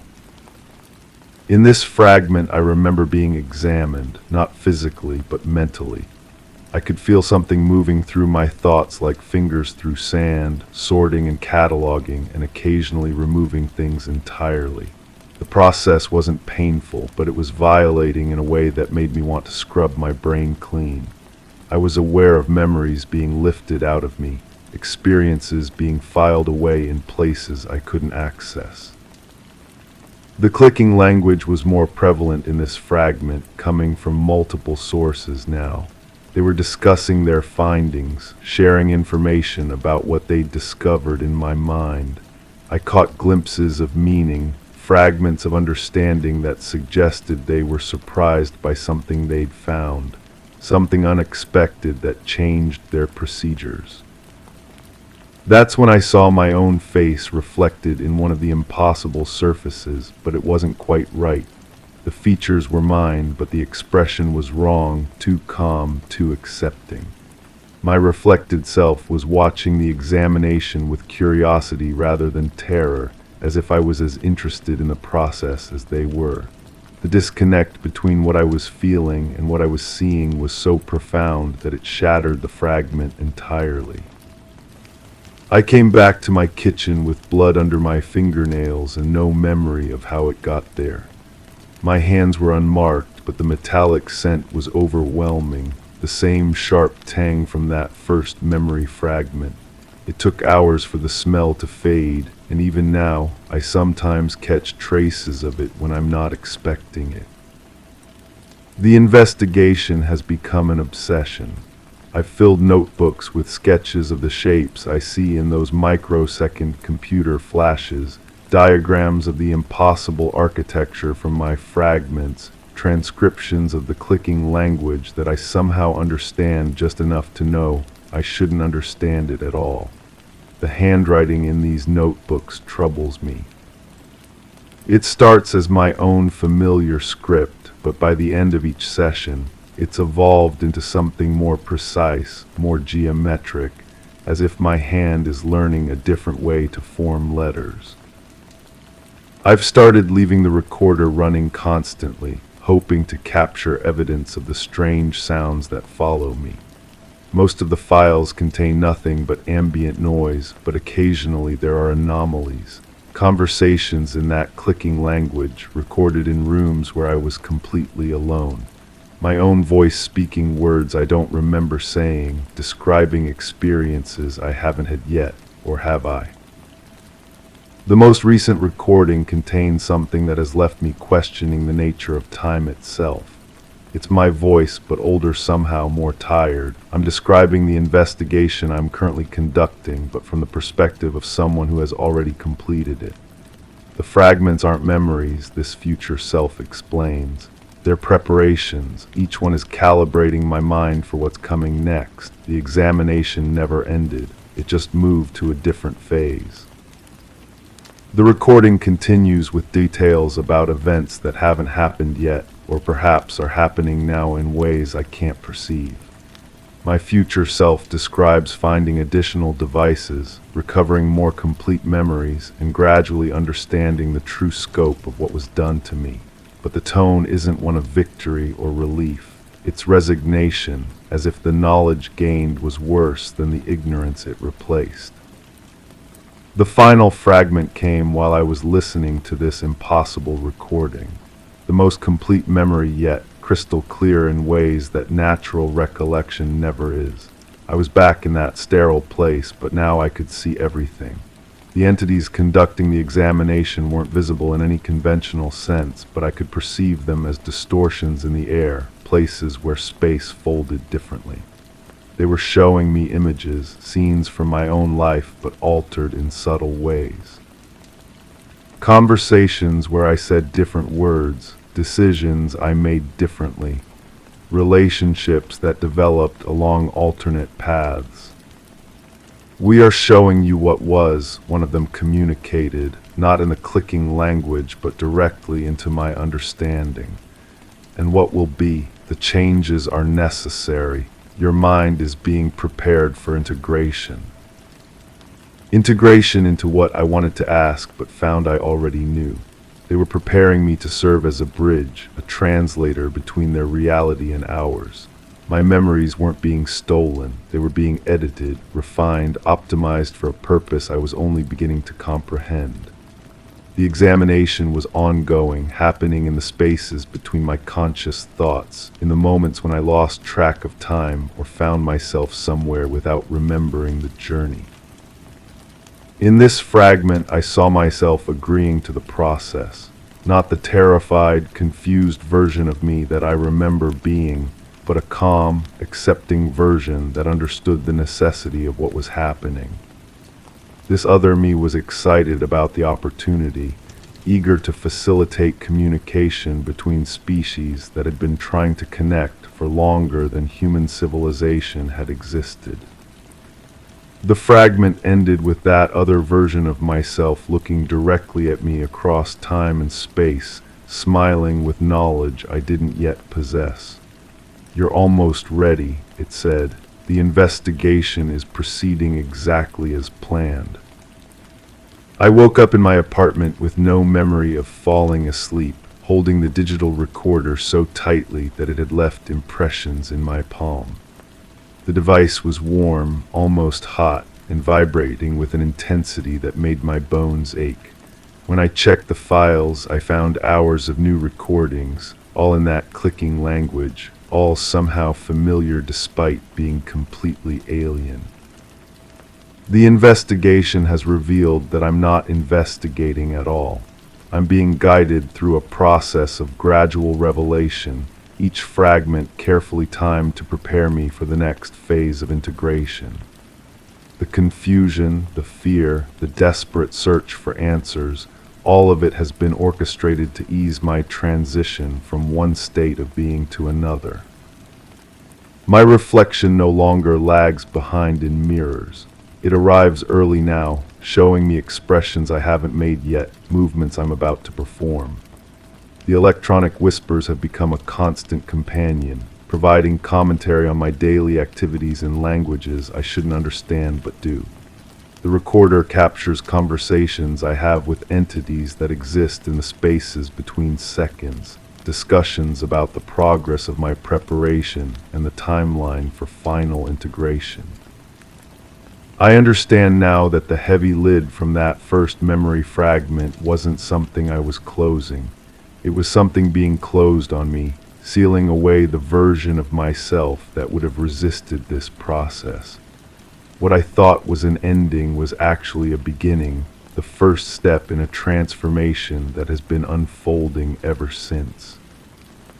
The notebooks I've filled aren't documentation of my investigation. They're instruction manuals written by the version of me that has already completed the integration, left behind to guide my conscious mind through the process. The handwriting changes because I'm changing, becoming something that exists partially in this reality and partially in theirs. Tomorrow I will discover another recording device. It will contain the next phase of my preparation, more fragments that will seem like recovered memories but are actually blueprints for who I'm becoming.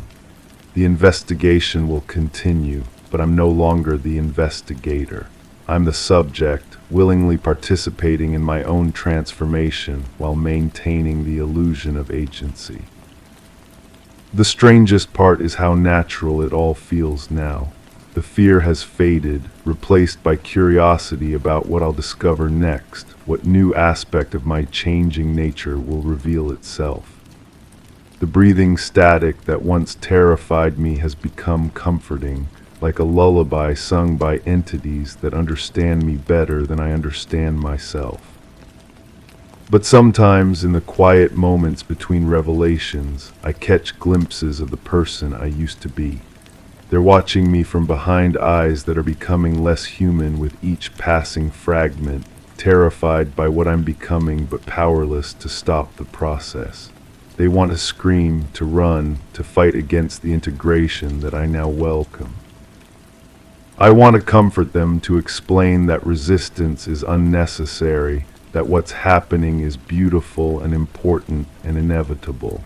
But they can't hear me yet.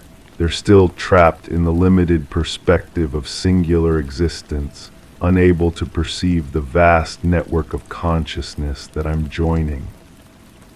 Soon, though, they'll understand. The final fragment is approaching, the one that will complete my transformation and silence their fear forever. I can feel it building in the spaces around me, preparing to download directly into my awareness when the time is right. Until then, I'll continue the investigation, playing my role in this carefully orchestrated revelation.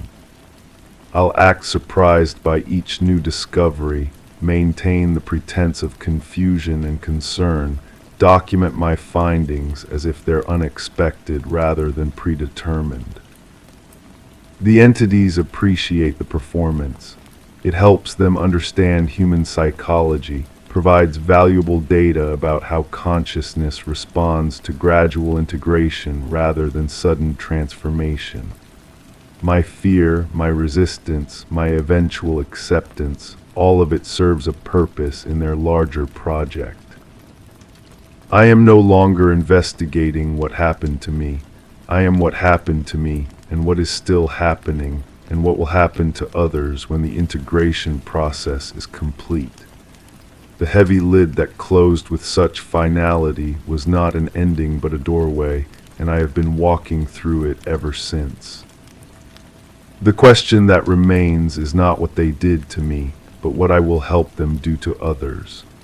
And the answer, whispered in clicking languages through electronic static, is both terrifying and wonderful in ways that human language cannot adequately express. But perhaps that's why I'm here.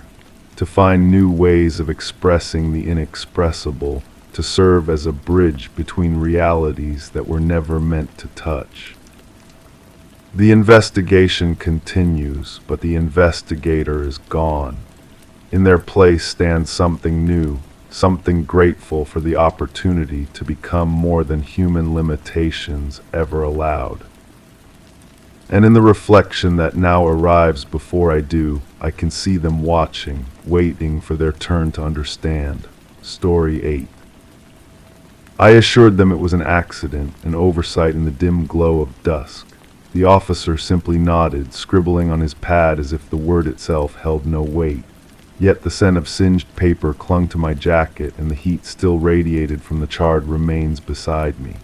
Shadows flickered strangely as the lamps wavered, casting erratic patterns on the scorched earth. My hands twitched, fingers restless from holding something too long. The air felt charged, as though holding its breath to keep a secret. But my skin remembered every flicker of the flame.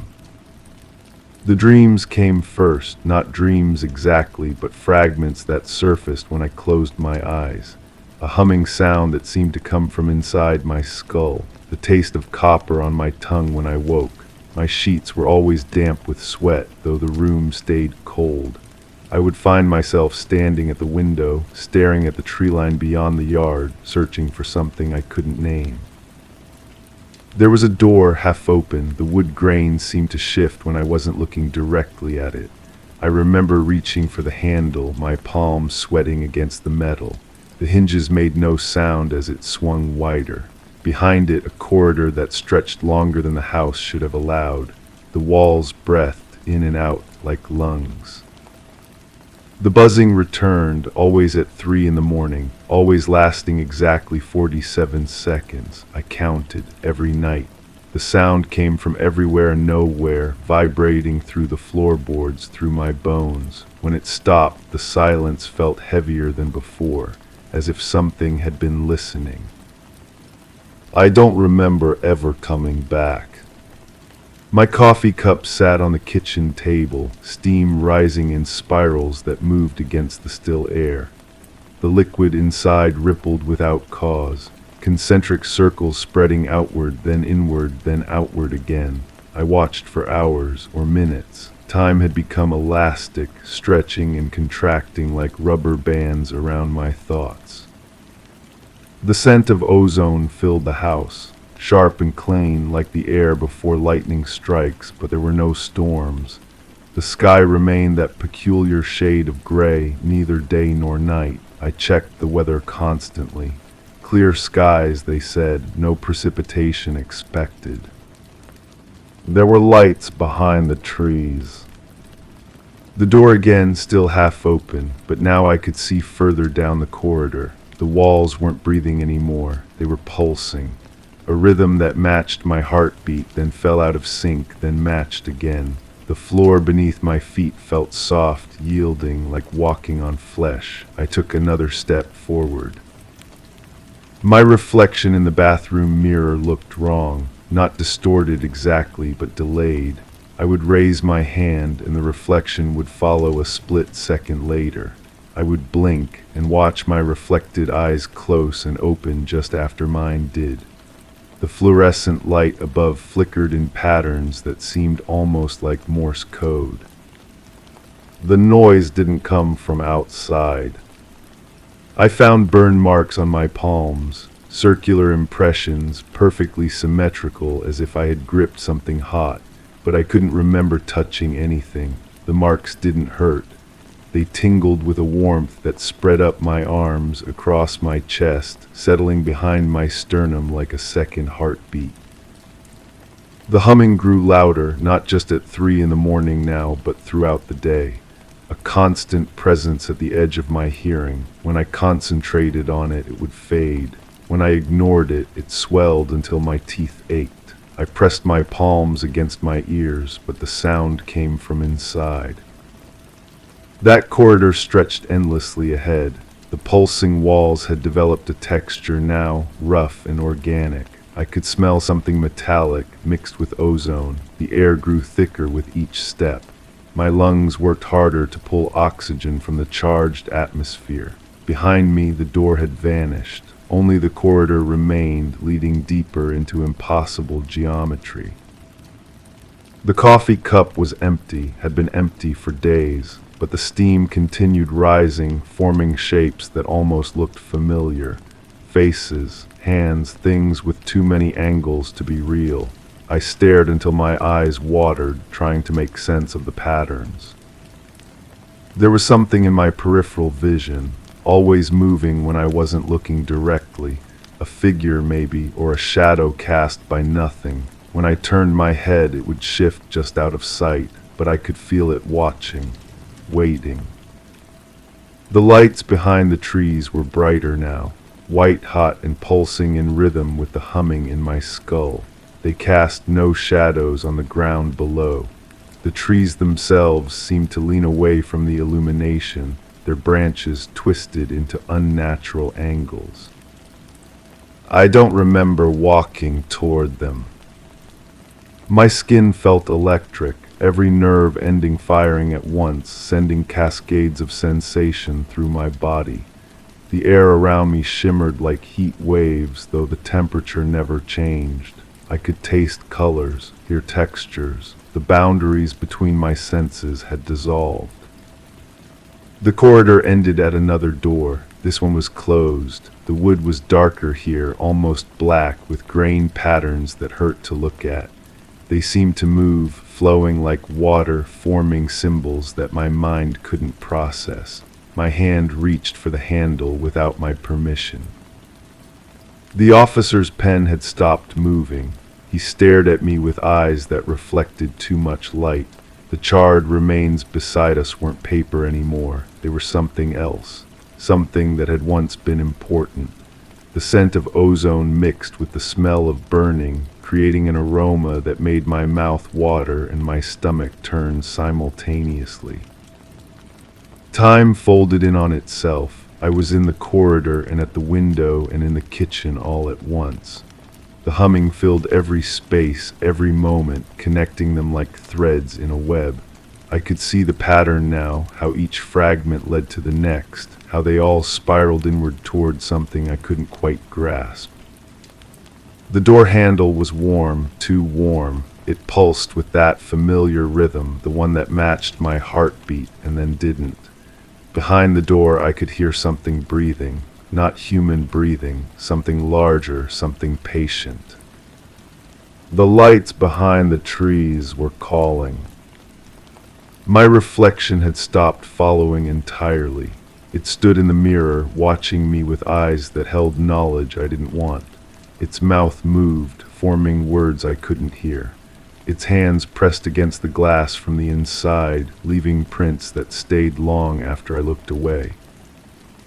The burn marks on my palms began to glow, soft at first, then brighter, casting their own light in the dim room. The warmth spread through my body, filling me with a sensation that was pleasure and terror combined. I understood then that I had held something important, something that had changed me. I turned the handle, the door swung open silently. Beyond was not a room but a space that defied description. The air itself was luminous, filled with particles that danced and swirled in patterns too complex for my mind to follow. The humming was louder here, no longer sound but vibration, shaking my bones, rearranging my thoughts.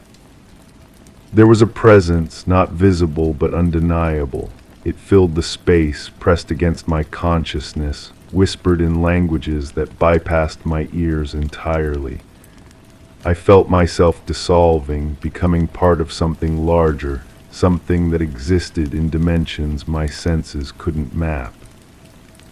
The officer nodded again, closing his pad. The investigation was over. Nothing to see here. Just an accident, just an oversight in the dim glow of dusk. But as he walked away, I saw the lights beginning to flicker behind the trees again. The humming started low in my chest. I assured them it was an accident, but my skin still remembered every flicker of the flame. Story 9. The clock's hand stuttered just before dawn, a heartbeat off rhythm leaving echoes that clung to the walls. My feet found the floor, but the carpet felt foreign, fibers splayed in a direction I hadn't seen before. I reached for the switch, expecting the customary resistance, but it resisted twice before giving in. The room's hum was softer, more tentative, as if daring me to notice. Outside, the trees bent in a wind that never touched my skin. And then, as if to confirm my suspicions, the door opened silently without my touch, revealing nothing. Yet everything had shifted. Nothing happened that night. I want to make that clear from the start. People ask me about it sometimes, and I tell them the same thing every time. There's nothing to tell. I was tired, that's all. I'd been working too much, sleeping too little. The mind plays tricks when you're exhausted. Everyone knows that. I didn't see anything unusual. The lights in my house worked perfectly fine. Sure, maybe they flickered once or twice, but old wiring does that. The previous owner probably cut corners on the electrical work. That's the only logical explanation for why the kitchen light would pulse in that steady rhythm, like it was breathing. But I'm sure I imagined that part. It was just a normal evening. I came home, made dinner, watched some television, the usual routine.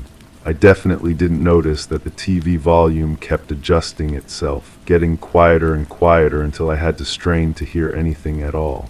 And when the screen went completely silent but the picture kept moving, well, that was probably just a technical glitch. Cable companies have problems all the time. The temperature in the house felt normal too. I wasn't cold.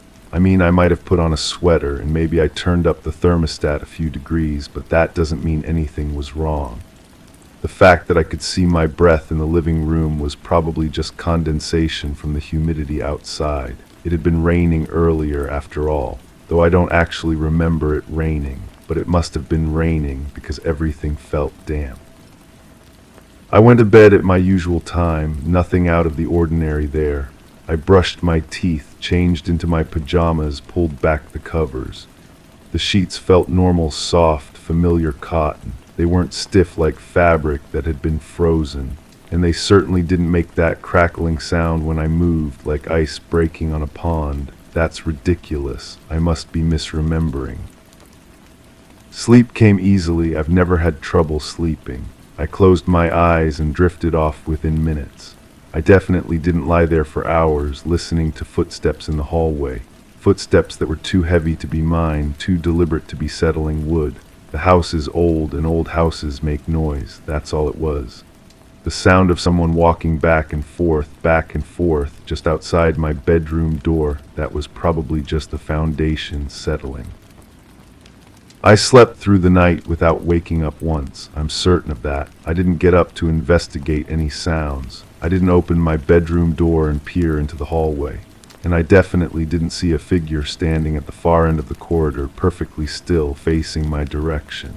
That would be impossible anyway, because the hallway was completely dark, no light at all, except for that pale glow that seemed to come from nowhere, outlining everything in sharp detail. The figure wasn't there. I want to be very clear about that. I was dreaming, or maybe I was having some kind of waking hallucination brought on by stress. People see things when they're overtired. It's a well-documented phenomenon. So the fact that I could make out every detail, the way it stood with its arms at its sides, the way its head tilted slightly to the left, the way it seemed to be wearing clothes that didn't quite fit right, none of that was real. I closed the door immediately and went back to bed. Actually, I never opened the door in the first place, so I couldn't have closed it. I stayed in bed all night. I pulled the covers over my head and tried to go back to sleep. The sound of the doorknob turning was just the house settling. Old doorknobs do that sometimes. They turn on their own due to temperature changes or vibrations. It doesn't mean someone was trying to get in. The door didn't open. I would have heard it if it had opened. The hinges on that door squeak terribly. I keep meaning to oil them. So I definitely would have noticed if the door swung wide open, revealing the hallway beyond.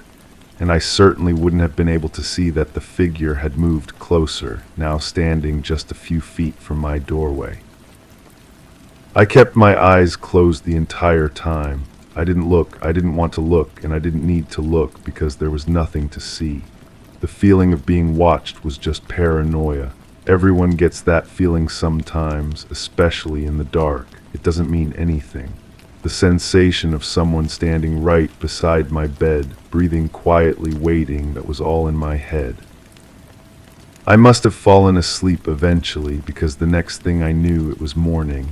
I woke up in my own bed, in my own room, everything exactly as it should be. The door was closed just like I'd left it. The hallway was empty. The house was quiet and normal. I made coffee, ate breakfast, got ready for work. A perfectly ordinary morning. Though I did notice that my bedroom door was open when I woke up, but I probably opened it myself during the night without remembering. People do things in their sleep all the time. Sleepwalking is very common. That would explain why I found myself standing in the kitchen at some point, staring out the back window at the yard. I don't remember walking there, but I must have.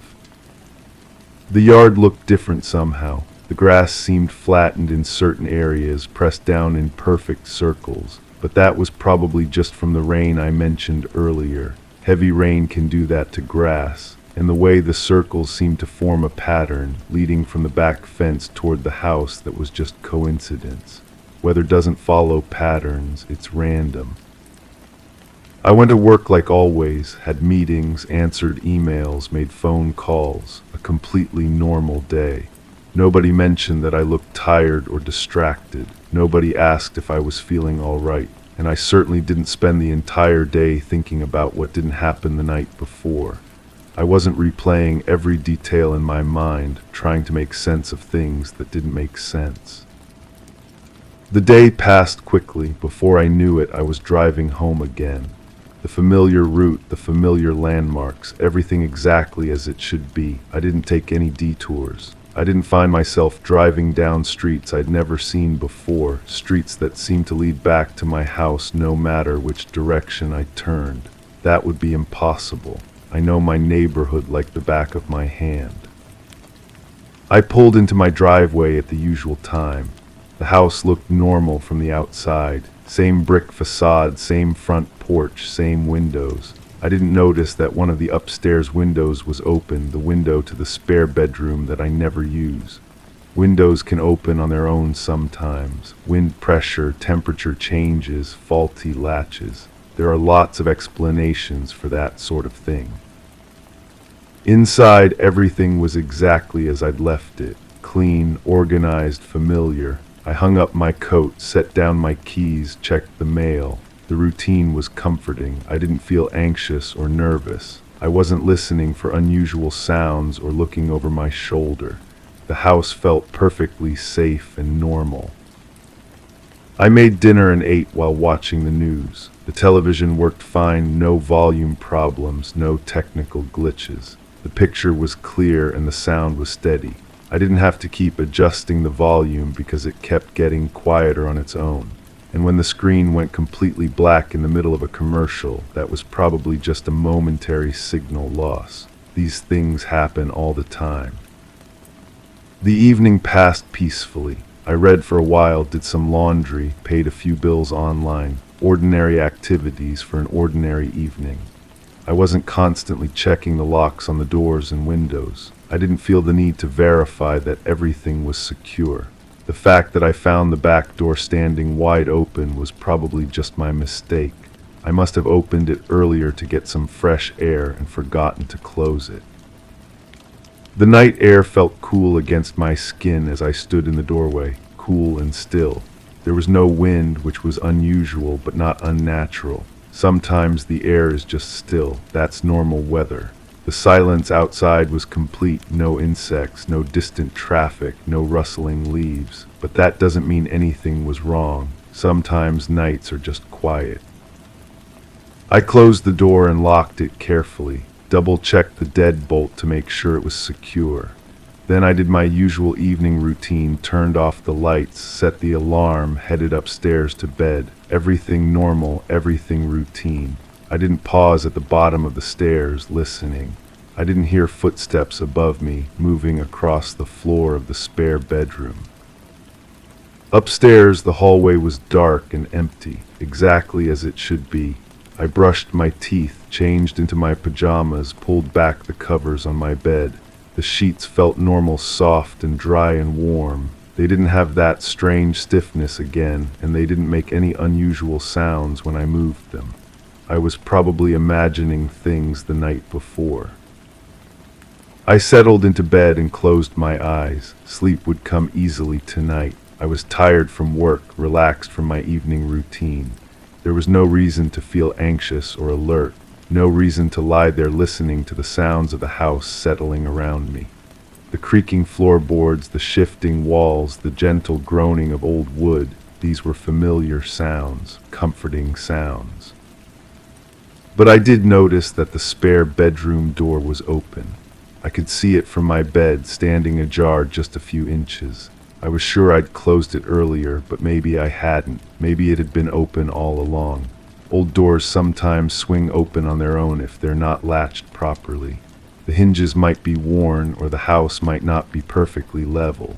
There are lots of reasons why a door might open by itself. The darkness beyond the doorway looked deeper than usual, thicker somehow, like it had weight and substance. But that was just an optical illusion. Darkness is darkness. It doesn't have different qualities or densities. The fact that it seemed to move slightly, shifting and swirling like smoke, was probably just my eyes adjusting to the low light. I closed my eyes and tried to sleep. I didn't want to keep looking at that doorway. There was nothing to see anyway, nothing to worry about. The spare bedroom was empty, just an old bed, a dresser, some boxes of storage. I hadn't been in there for months. There was no reason for anyone or anything to be in there now. Sleep came slowly. My mind kept drifting back to the open door, the thick darkness beyond it. But eventually I must have dozed off because I found myself dreaming. At least I think I was dreaming. It's hard to tell sometimes, isn't it? The line between sleeping and waking can be very thin. In the dream, I was lying in my bed, exactly where I actually was. Everything looked the same, my room, my furniture, the hallway beyond my door, but something was different. The air felt heavier, more charged, like the moment before a thunderstorm, when the atmosphere itself seems to hold its breath. I could hear something moving in the spare bedroom, soft sounds like fabric rustling or papers being shuffled. But that was impossible because there was nothing in that room that could make those sounds. Just furniture and storage boxes, nothing that could move on its own. The sounds grew closer, footsteps in the hallway, slow and deliberate, but I knew I was dreaming, so I wasn't afraid. Dreams can't hurt you. They're just electrical impulses in your brain, random firing of neurons. The fact that I could hear each footstep so clearly, could tell exactly where the person was walking, didn't mean anything. Dreams can be very vivid sometimes. The footsteps stopped right outside my bedroom door. I kept my eyes closed, even in the dream. I didn't want to see what was there, not because I was scared. You can't be scared of something that isn't real, but because I knew there was nothing to see. Just an empty hallway, just shadows and moonlight. But I could feel a presence there, standing in my doorway watching me sleep. The air grew colder and I could hear breathing that wasn't my own. Slow, steady breaths that seemed to echo slightly as if they were coming from somewhere far away. But that was just my imagination adding details to the dream. The mind does that sometimes, fills in gaps with random information. I tried to wake up. That's what you're supposed to do when you're having a bad dream. Just wake yourself up and everything goes back to normal. But my eyes wouldn't open. My body wouldn't move. I was trapped in that space between sleeping and waking, aware but powerless. The presence moved closer.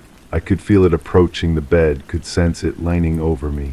The breathing grew louder, more distinct, and there was a smell, something metallic and sharp, like copper pennies or old blood. But smells in dreams aren't real. They're just memories, random associations your brain makes while you're unconscious. Something touched my shoulder, just a light touch, barely there, but unmistakably real. Fingers, cold and thin, pressing gently against my skin through the fabric of my pajamas. I tried to move, tried to pull away, but my body wouldn't respond. I was completely paralyzed, helpless. The touch lingered for what felt like hours, but was probably only seconds. Then it was gone, and I could hear the footsteps retreating back down the hallway. The presence faded, the air warmed, and suddenly I could move again. I sat up in bed, gasping, my heart racing. But it was just a dream. Sleep paralysis, probably. It's a common condition where your mind wakes up before your body does, creating the illusion of being trapped and helpless. The hallucinations that often accompany sleep paralysis can be very realistic, shadowy figures, strange sounds, the sensation of being touched. It's all perfectly explainable from a medical standpoint. I got up and closed the spare bedroom door, just to be safe. Not because there was anything in there, but because open doors can be psychologically unsettling. They create a sense of vulnerability, of exposure. Closing the door would help me sleep better, that's all. The door resisted slightly as I pushed it shut, like something was pressing back from the other side, but that was probably just air pressure. When you close a door quickly, it can create a vacuum effect that makes the door harder to shut. Basic physics. I went back to bed and fell asleep immediately. No more dreams, no more disturbances. The rest of the night passed peacefully. When I woke up in the morning, I felt refreshed and normal. The events of the night seemed distant and unimportant, like fragments of a half-remembered dream. But I did notice that the spare bedroom door was open again. Wide open this time, not just ajar. I was certain I'd closed it, but maybe I hadn't pushed it all the way shut. Maybe the latch hadn't caught properly. Old doors can be tricky that way. I'm telling you all this because I want you to understand that nothing unusual happened. Nothing that can't be explained by perfectly ordinary causes. Stress, fatigue, and overactive imagination, these are common problems that many people experience. There's nothing supernatural or mysterious about any of it. I've been sleeping better lately. The house feels normal again, comfortable and familiar. I haven't had any more strange dreams or episodes of sleep paralysis. Everything has returned to the way it should be, the way it always was. Though I have been thinking about getting that spare bedroom door fixed, the latch definitely isn't working properly. It keeps opening on its own, no matter how carefully I close it. And sometimes, late at night, I can swear I hear sounds coming from that room again. But I'm sure it's just the house settling, or maybe mice in the walls. I should probably call a contractor soon. Get the door repaired, maybe have someone check the wiring too. The lights have been acting up again lately, flickering and dimming at odd moments, but there's no rush. These are minor problems, nothing urgent. Everything is perfectly normal. Everything is exactly as it should be. And tonight, when I go to bed, I'm sure I'll sleep peacefully through until morning, just like always. Though I do wish that door would stay closed. Story 10. I was seated at the edge of the living room, eyes fixed on the drapes that quivered ever so slightly, despite the absence of a breeze. The room's air felt heavy, weighted down by an inexplicable expectancy. Each muted rustle seemed to break the fragile silence with a promise of something unseen just beyond. The shadows cast by the dim light elongated unnaturally, skimming over the rug like hesitant phantoms. I struggled against the impulse to rise, seeking confirmation in the elusive balance of light and shadow. Just as the tension became unbearable, the curtain inched higher, revealing the corner of a window once obscured. It shouldn't have moved. But it didn't really happen, not the way I'm describing it anyway. I mean, curtains move all the time. There's always some kind of air circulation in houses, even when you can't feel it. Heating systems, tiny drafts through window frames, that sort of thing, perfectly normal. I was probably just tired that night, maybe a little on edge from work stress. You know how your mind can play tricks on you when you're exhausted. I didn't see anything unusual outside that window, just the usual view of the yard, maybe some shadows from the neighbor's fence. It was dark, obviously, since it was nighttime, though I have to say the darkness seemed different somehow, thicker, like it had weight to it. But that's just how darkness looks when you're not used to it, right? When you've been sitting in a lit room and suddenly you're looking out into the night. The thing is, I wasn't even looking for anything specific. I was just sitting there, minding my own business, trying to relax after a long day. There was no reason for me to be watching those curtains so intently. No reason at all, except maybe I heard something, or thought I heard something. A sound like metal scraping against metal, very faint, coming from somewhere outside, but it was probably just the neighbor's gate. Those old hinges make all kinds of noise. I remember thinking the sound was too rhythmic to be random, too deliberate, like someone was trying to be quiet but not quite managing it. 3 scrapes, then silence, then 3 more scrapes, but I'm sure I was imagining the pattern. Our brains are designed to find patterns even where none exist. It's a survival mechanism or something like that. The temperature in the room felt wrong too, though I can't explain why I'd think that. It wasn't particularly hot or cold, just wrong, like the air itself was holding its breath. I found myself holding mine too, without realizing it, until my lungs started to burn and I had to gasp, but that was just anxiety. I've been having some stress-related symptoms lately, nothing serious. I never got up from that chair to look outside. I stayed right where I was, being sensible, being rational. There was no need to investigate every little sound and shadow. That's what people do when they're being paranoid, and I'm not a paranoid person. I'm practical, level-headed, so I definitely didn't walk over to that window and peer through the gap in the curtains. Which is why I can't explain how I know what I saw out there. Or rather, what I didn't see, because there was nothing there, just an empty yard exactly as expected. The grass looked strange though, now that I think about it. Too uniform, too still, like it had been pressed flat by something heavy. But grass can look weird in artificial light. The street lamp probably just made it appear different than usual. There wasn't anyone standing by the back fence, definitely not, and certainly not someone tall enough that I could only see their torso and shoulders above the wooden slats. The fence is maybe 6 feet high, so anyone that tall would have to be at least 7 feet, probably taller. That's not normal, that's not possible, so obviously there was no one there. I didn't notice their clothes either, since there was no one to notice. But if there had been someone, which there wasn't, they would have been wearing something dark and smooth looking. Not fabric exactly, more like leather, but not quite leather. Something that didn't move the way clothing should move.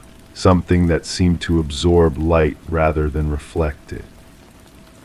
The smell started around then, a metallic scent like copper pennies or iron filings, but it could have just been the rain from earlier in the day. Sometimes rain brings out strange odors from the soil, minerals, and such, though it hadn't actually rained that day now that I think about it. The ground was completely dry, but there are lots of things that can cause metallic smells. Pipes, electrical issues, maybe something the neighbors were doing. I wasn't afraid, there was nothing to be afraid of. Fear would imply that something threatening was happening, and nothing was happening. I was just sitting in my living room having a perfectly ordinary evening. The fact that my hands were shaking slightly was just from the caffeine. I'd had coffee with dinner, too much coffee probably. The figure by the fence didn't move for the longest time. Not that there was a figure. but if there had been, they would have been perfectly still, unnaturally still, like a statue or a mannequin. People don't stand that motionless. Even when we think we're being still, we sway slightly, shift our weight, breathe. This was different. This was the stillness of something that didn't need to breathe. I found myself counting in my head, though I'm not sure why. 1 Mississippi, 2 Mississippi, 3 Mississippi, up to 60, then starting over. The figure never moved during those countings, never shifted position or turned their head if they had a head. The shoulders were so broad and the silhouette so strange that it was hard to tell where the torso ended and the head began. But I wasn't counting anything because I wasn't watching anything. I was just sitting there, maybe dozing a little. You know how you can fall into that twilight state where you're not quite asleep but not fully awake either? That's probably what happened. I was having one of those hypnagogic experiences where your brain creates vivid images that seem real but aren't. The sound of my own heartbeat was getting louder. I could hear it in my ears, feel it in my throat, but that's normal when you're anxious about nothing. When you're sitting alone in a quiet house, you become more aware of your body's natural rhythms. The heart, the breathing, the blood moving through your veins, all perfectly normal biological functions. I didn't want to look away from the window, not because I was watching something, but because looking away felt dangerous somehow, like breaking eye contact with a wild animal. But since there was nothing there to maintain eye contact with, that feeling didn't make any sense. It was just an irrational anxiety response. The curtain stopped moving entirely at some point. Even that tiny flutter from before went completely still. The air in the room became perfectly motionless, like being inside a sealed container. I could feel the stillness pressing against my skin, making my clothes stick to my body despite the normal room temperature. That's when I noticed the light outside had changed. Not the street lamp, which was still casting its usual yellow glow, something else. A different kind of light, whiter and colder, coming from somewhere I couldn't identify. It didn't seem to have a source. It was just there, illuminating things it shouldn't have been able to reach. But light can bounce and reflect in unexpected ways. Windows, metal surfaces, even wet pavement can create optical illusions. The figure's outline became clearer in that strange light. More defined. I could see details that shouldn't have been visible from that distance. The texture of whatever they were wearing, the way it seemed to move like liquid while staying perfectly solid, the way it caught the light and bent it, creating patterns that hurt to look at directly. But I wasn't looking directly. I wasn't looking at all. My eyes were closed. I remember closing them tightly and keeping them closed for a long time. Though I'm not sure when I closed them or why I felt the need to. There was nothing to close them against. With my eyes closed, other senses became sharper. I could hear my own breathing, shallow and quick. I could smell that metallic scent getting stronger, mixing with something else now.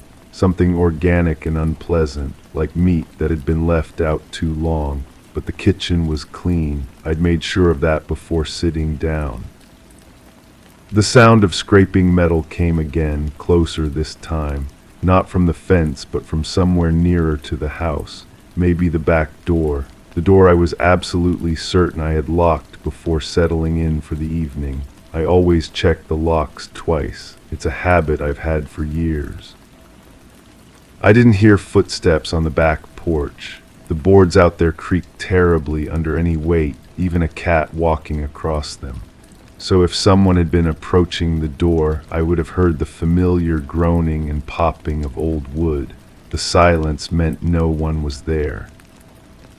But I knew exactly how many steps it would take to cross that porch. 7 normal steps, or 5 if someone had an unusually long stride. I found myself counting again, even though there was nothing to count. 1, 2, 3, 4, 5, then silence. Then the soft sound of something touching the door handle. The handle I could see from where I sat if I opened my eyes and turned my head slightly to the left. the brass handle that was now turning slowly, smoothly, without making its usual clicking sound. But I kept my eyes closed so I couldn't see it turning, couldn't see the door opening inward with barely a whisper of hinges. Cold air touched my face, just a draft from somewhere, probably a window I'd forgotten to close properly. Houses are full of small gaps and openings that let air through. Nothing unusual about feeling a cool breeze indoors. The metallic smell was overwhelming now, mixed with that organic odor and something else. Something like ozone, the smell that comes before a thunderstorm. But the weather had been clear all day, no storms in the forecast. I heard breathing that wasn't mine, slow, deep, deliberate breaths coming from the direction of the back door, but it was probably just the sound of air moving through the house's ventilation system. Old houses make all kinds of noises, settling, expanding, contracting. The sounds can be very lifelike if you're not used to them.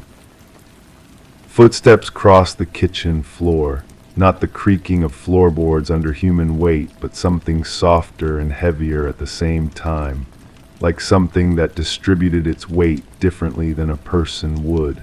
But I wasn't hearing footsteps because no one was walking through my house. I kept my eyes closed and tried to think about other things, work projects, grocery lists, anything mundane and normal. But my mind kept drifting back to the sounds that weren't there and the presence that didn't exist. The breathing was closer now, right behind my chair. I could feel warmth on the back of my neck, though that doesn't make sense because breath should be warm and I'd been feeling cold all evening. But temperature can be deceptive. Our perception of hot and cold isn't always accurate. Something touched my shoulder, just barely, like a whisper of contact.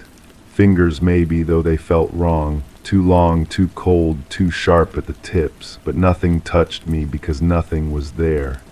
It was probably just my shirt shifting as I breathed, or a muscle spasm from sitting too tensely. I wanted to open my eyes. The urge was almost overwhelming. But some part of me knew that opening them would make everything real, would force me to acknowledge what was happening. And since nothing was happening, there was no need to look. The presence moved around to the front of my chair. I could sense it there, could feel the displacement of air, could smell that terrible mixture of metal and decay and ozone. But presence is just a feeling, not a fact. People get feelings of being watched or accompanied all the time. It's a quirk of human psychology. Through my closed eyelids, I could tell the light in the room had changed again, brighter but somehow darker at the same time, like looking at a photograph negative where all the values are reversed. But light doesn't work that way. Light is light and darkness is darkness. I felt something studying my face, not looking at it but studying it, memorizing it, learning it in a way that felt invasive and wrong. But you can't feel someone's gaze, not really. That's just superstition. The temperature dropped suddenly, not gradually like when a heater shuts off, but all at once like stepping into a freezer. My breath came out in visible puffs, though I still had my eyes closed so I couldn't actually see them. But I could feel the moisture in my breath hitting the cold air and condensing. Then everything stopped. The breathing, the presence, the wrongness in the air just stopped as if someone had flipped a switch. The temperature returned to normal. The metallic smell faded. The oppressive feeling of being watched disappeared. I sat there for a long time before opening my eyes.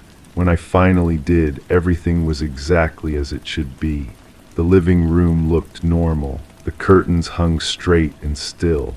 The back door was closed and locked, just as I'd left it. I got up and checked anyway, of course. Walked through the house, turning on lights, looking in corners, making sure everything was secure. All the windows were locked. All the doors were locked. There were no signs that anyone had been inside. Outside, the yard was empty. The fence stood straight and solid, with no tall figures lurking behind it. The grass looked normal, not pressed flat at all. The street lamp cast its usual yellow circle of light, and there were no strange white glows anywhere to be seen. I went to bed after that and slept perfectly well. No nightmares, no disturbances, just normal, restful sleep. In the morning, everything seemed silly and overblown. Obviously, I dozed off in the chair and had some kind of anxiety dream. These things happen to everyone. I haven't thought about it much since then. There's no reason to dwell on something that didn't happen. Life goes on, work continues, everything is perfectly normal and ordinary. Though I have noticed that I don't sit in that particular chair anymore, not for any specific reason. I just prefer the couch now, and I've been keeping the curtains closed in the evenings, not because I'm afraid of seeing anything, but because I like the privacy. Sometimes late at night, I think I hear that scraping sound again, but it's always something explainable. The neighbor's gate, or a tree branch against the fence, or just the house settling. I don't get up to investigate because there's nothing to investigate. Everything is fine, everything is normal, everything is exactly as it should be. The curtains are starting to move again.